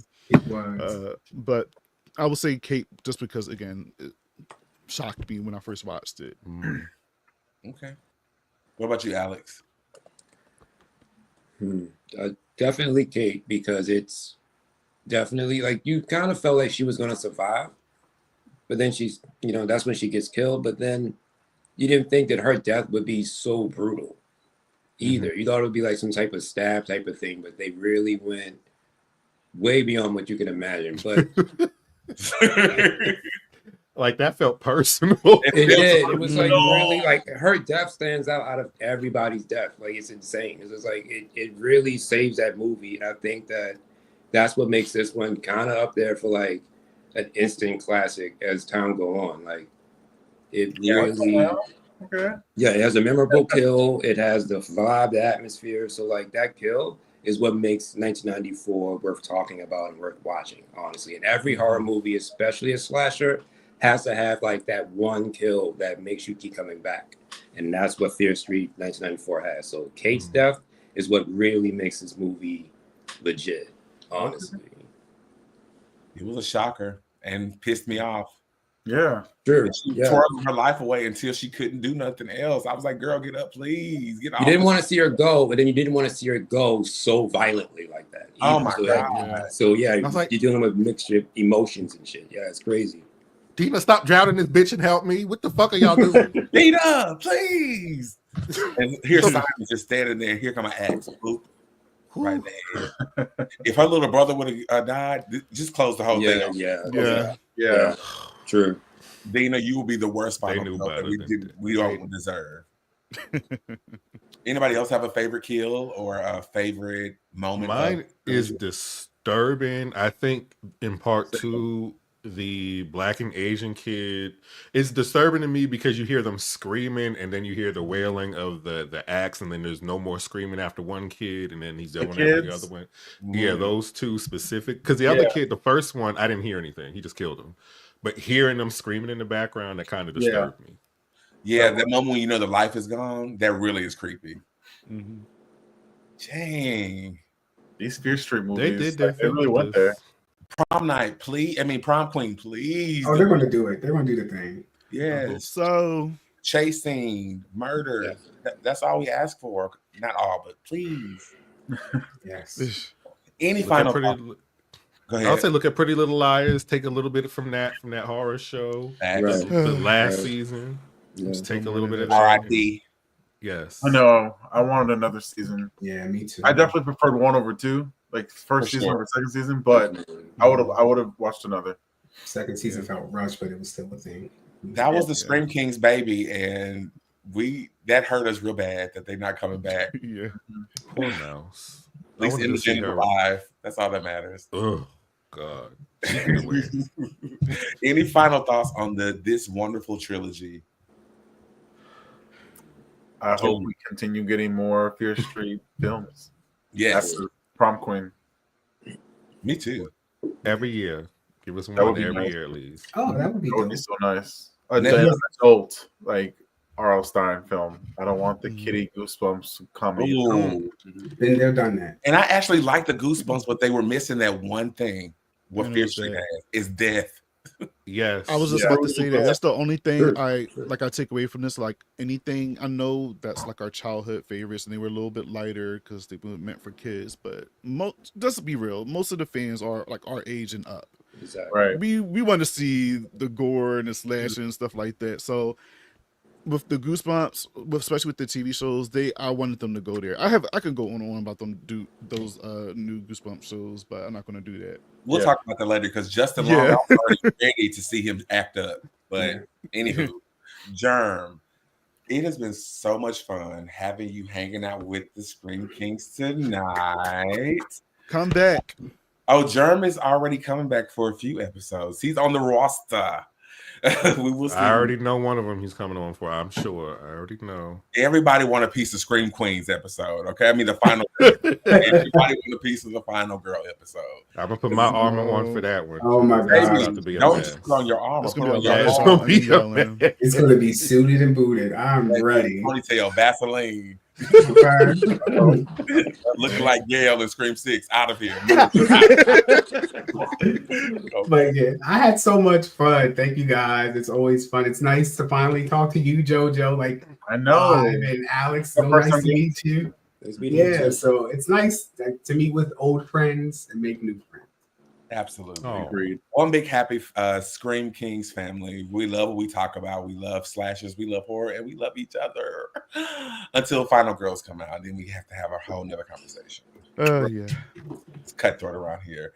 But if no one has any final thoughts about the trilogy that we came here to talk about, Fear Street, I am Tamon Kane, and you can find me, of course, here hanging out with all my favorite Scream Kingz and on Geeking Out and on Tamon Kane on all social media platforms. And I'm here with Bobby to my left. Yes, I'm Bobby Torres on all social media platforms with a Z, not a S. You can find me on People Under the Scares podcast with my co-hosts, Michael down here. And then obviously Bobby Like a Spooky on the YouTubes, and yeah. And obviously here, Scream Kingz. Yes. Yeah. Germ. It feels so weird going like in the mix Don't worry about it. Hold on. There we go. Please. Yeah. You can find me at I am Jojo Cortez on Twitter X, Instagram, YouTube. It's all the same. We're gonna get this order together, please. Alex, please. Alex Arson at Horror Flicks and Chill on Instagram and YouTube. And you guys can find me, Germs, on Twitter at Germs Got Jokes, J3RMZ Got Jokes, and Instagram main period event period, J3RM. And I am on Rise from the Dead podcast with my co-hosts Mike and Serial and Ash to Ashes. Tell us about Rise from the Dead, please, before you get out of here. We know. Yeah, it's just an old bunch of biddies over there just talking about movies that you may or may not have seen. You know, discussing if they should rise from the dead or stay buried. That's the way I can describe it. Period. And last but not least, King Michael. I'm only going to leave y'all with these words. Kanda, Estrata, Mantos. Extra. Ex Mortis. Got it. No, Mike at ThackerBinks86 on the socials. 1/2 people on the scales with Bobby. 1/9 or 10th of Scream Kingz here. Okay, hello. What of question mark? Good question. Surprise, surprise. Was that it? Yeah, that was all. No smart ass. You were ready to do that spell, but when we last season when we tried to do the Child's Play spell, you played me and you didn't want to do the spell. But I remember that. I don't want to be in anybody else's body. I'm fine with my own. So we'll talk about that later. Thank you guys so much. Thanks so much for coming back on Fear Street. Remember, subscribe, share, turn on those notifications. Be back next week as we kick off. Wow, Black History Month starts next week. So we have some fun topics for Black History Month. So we will see you next week. And scream you later. Bye.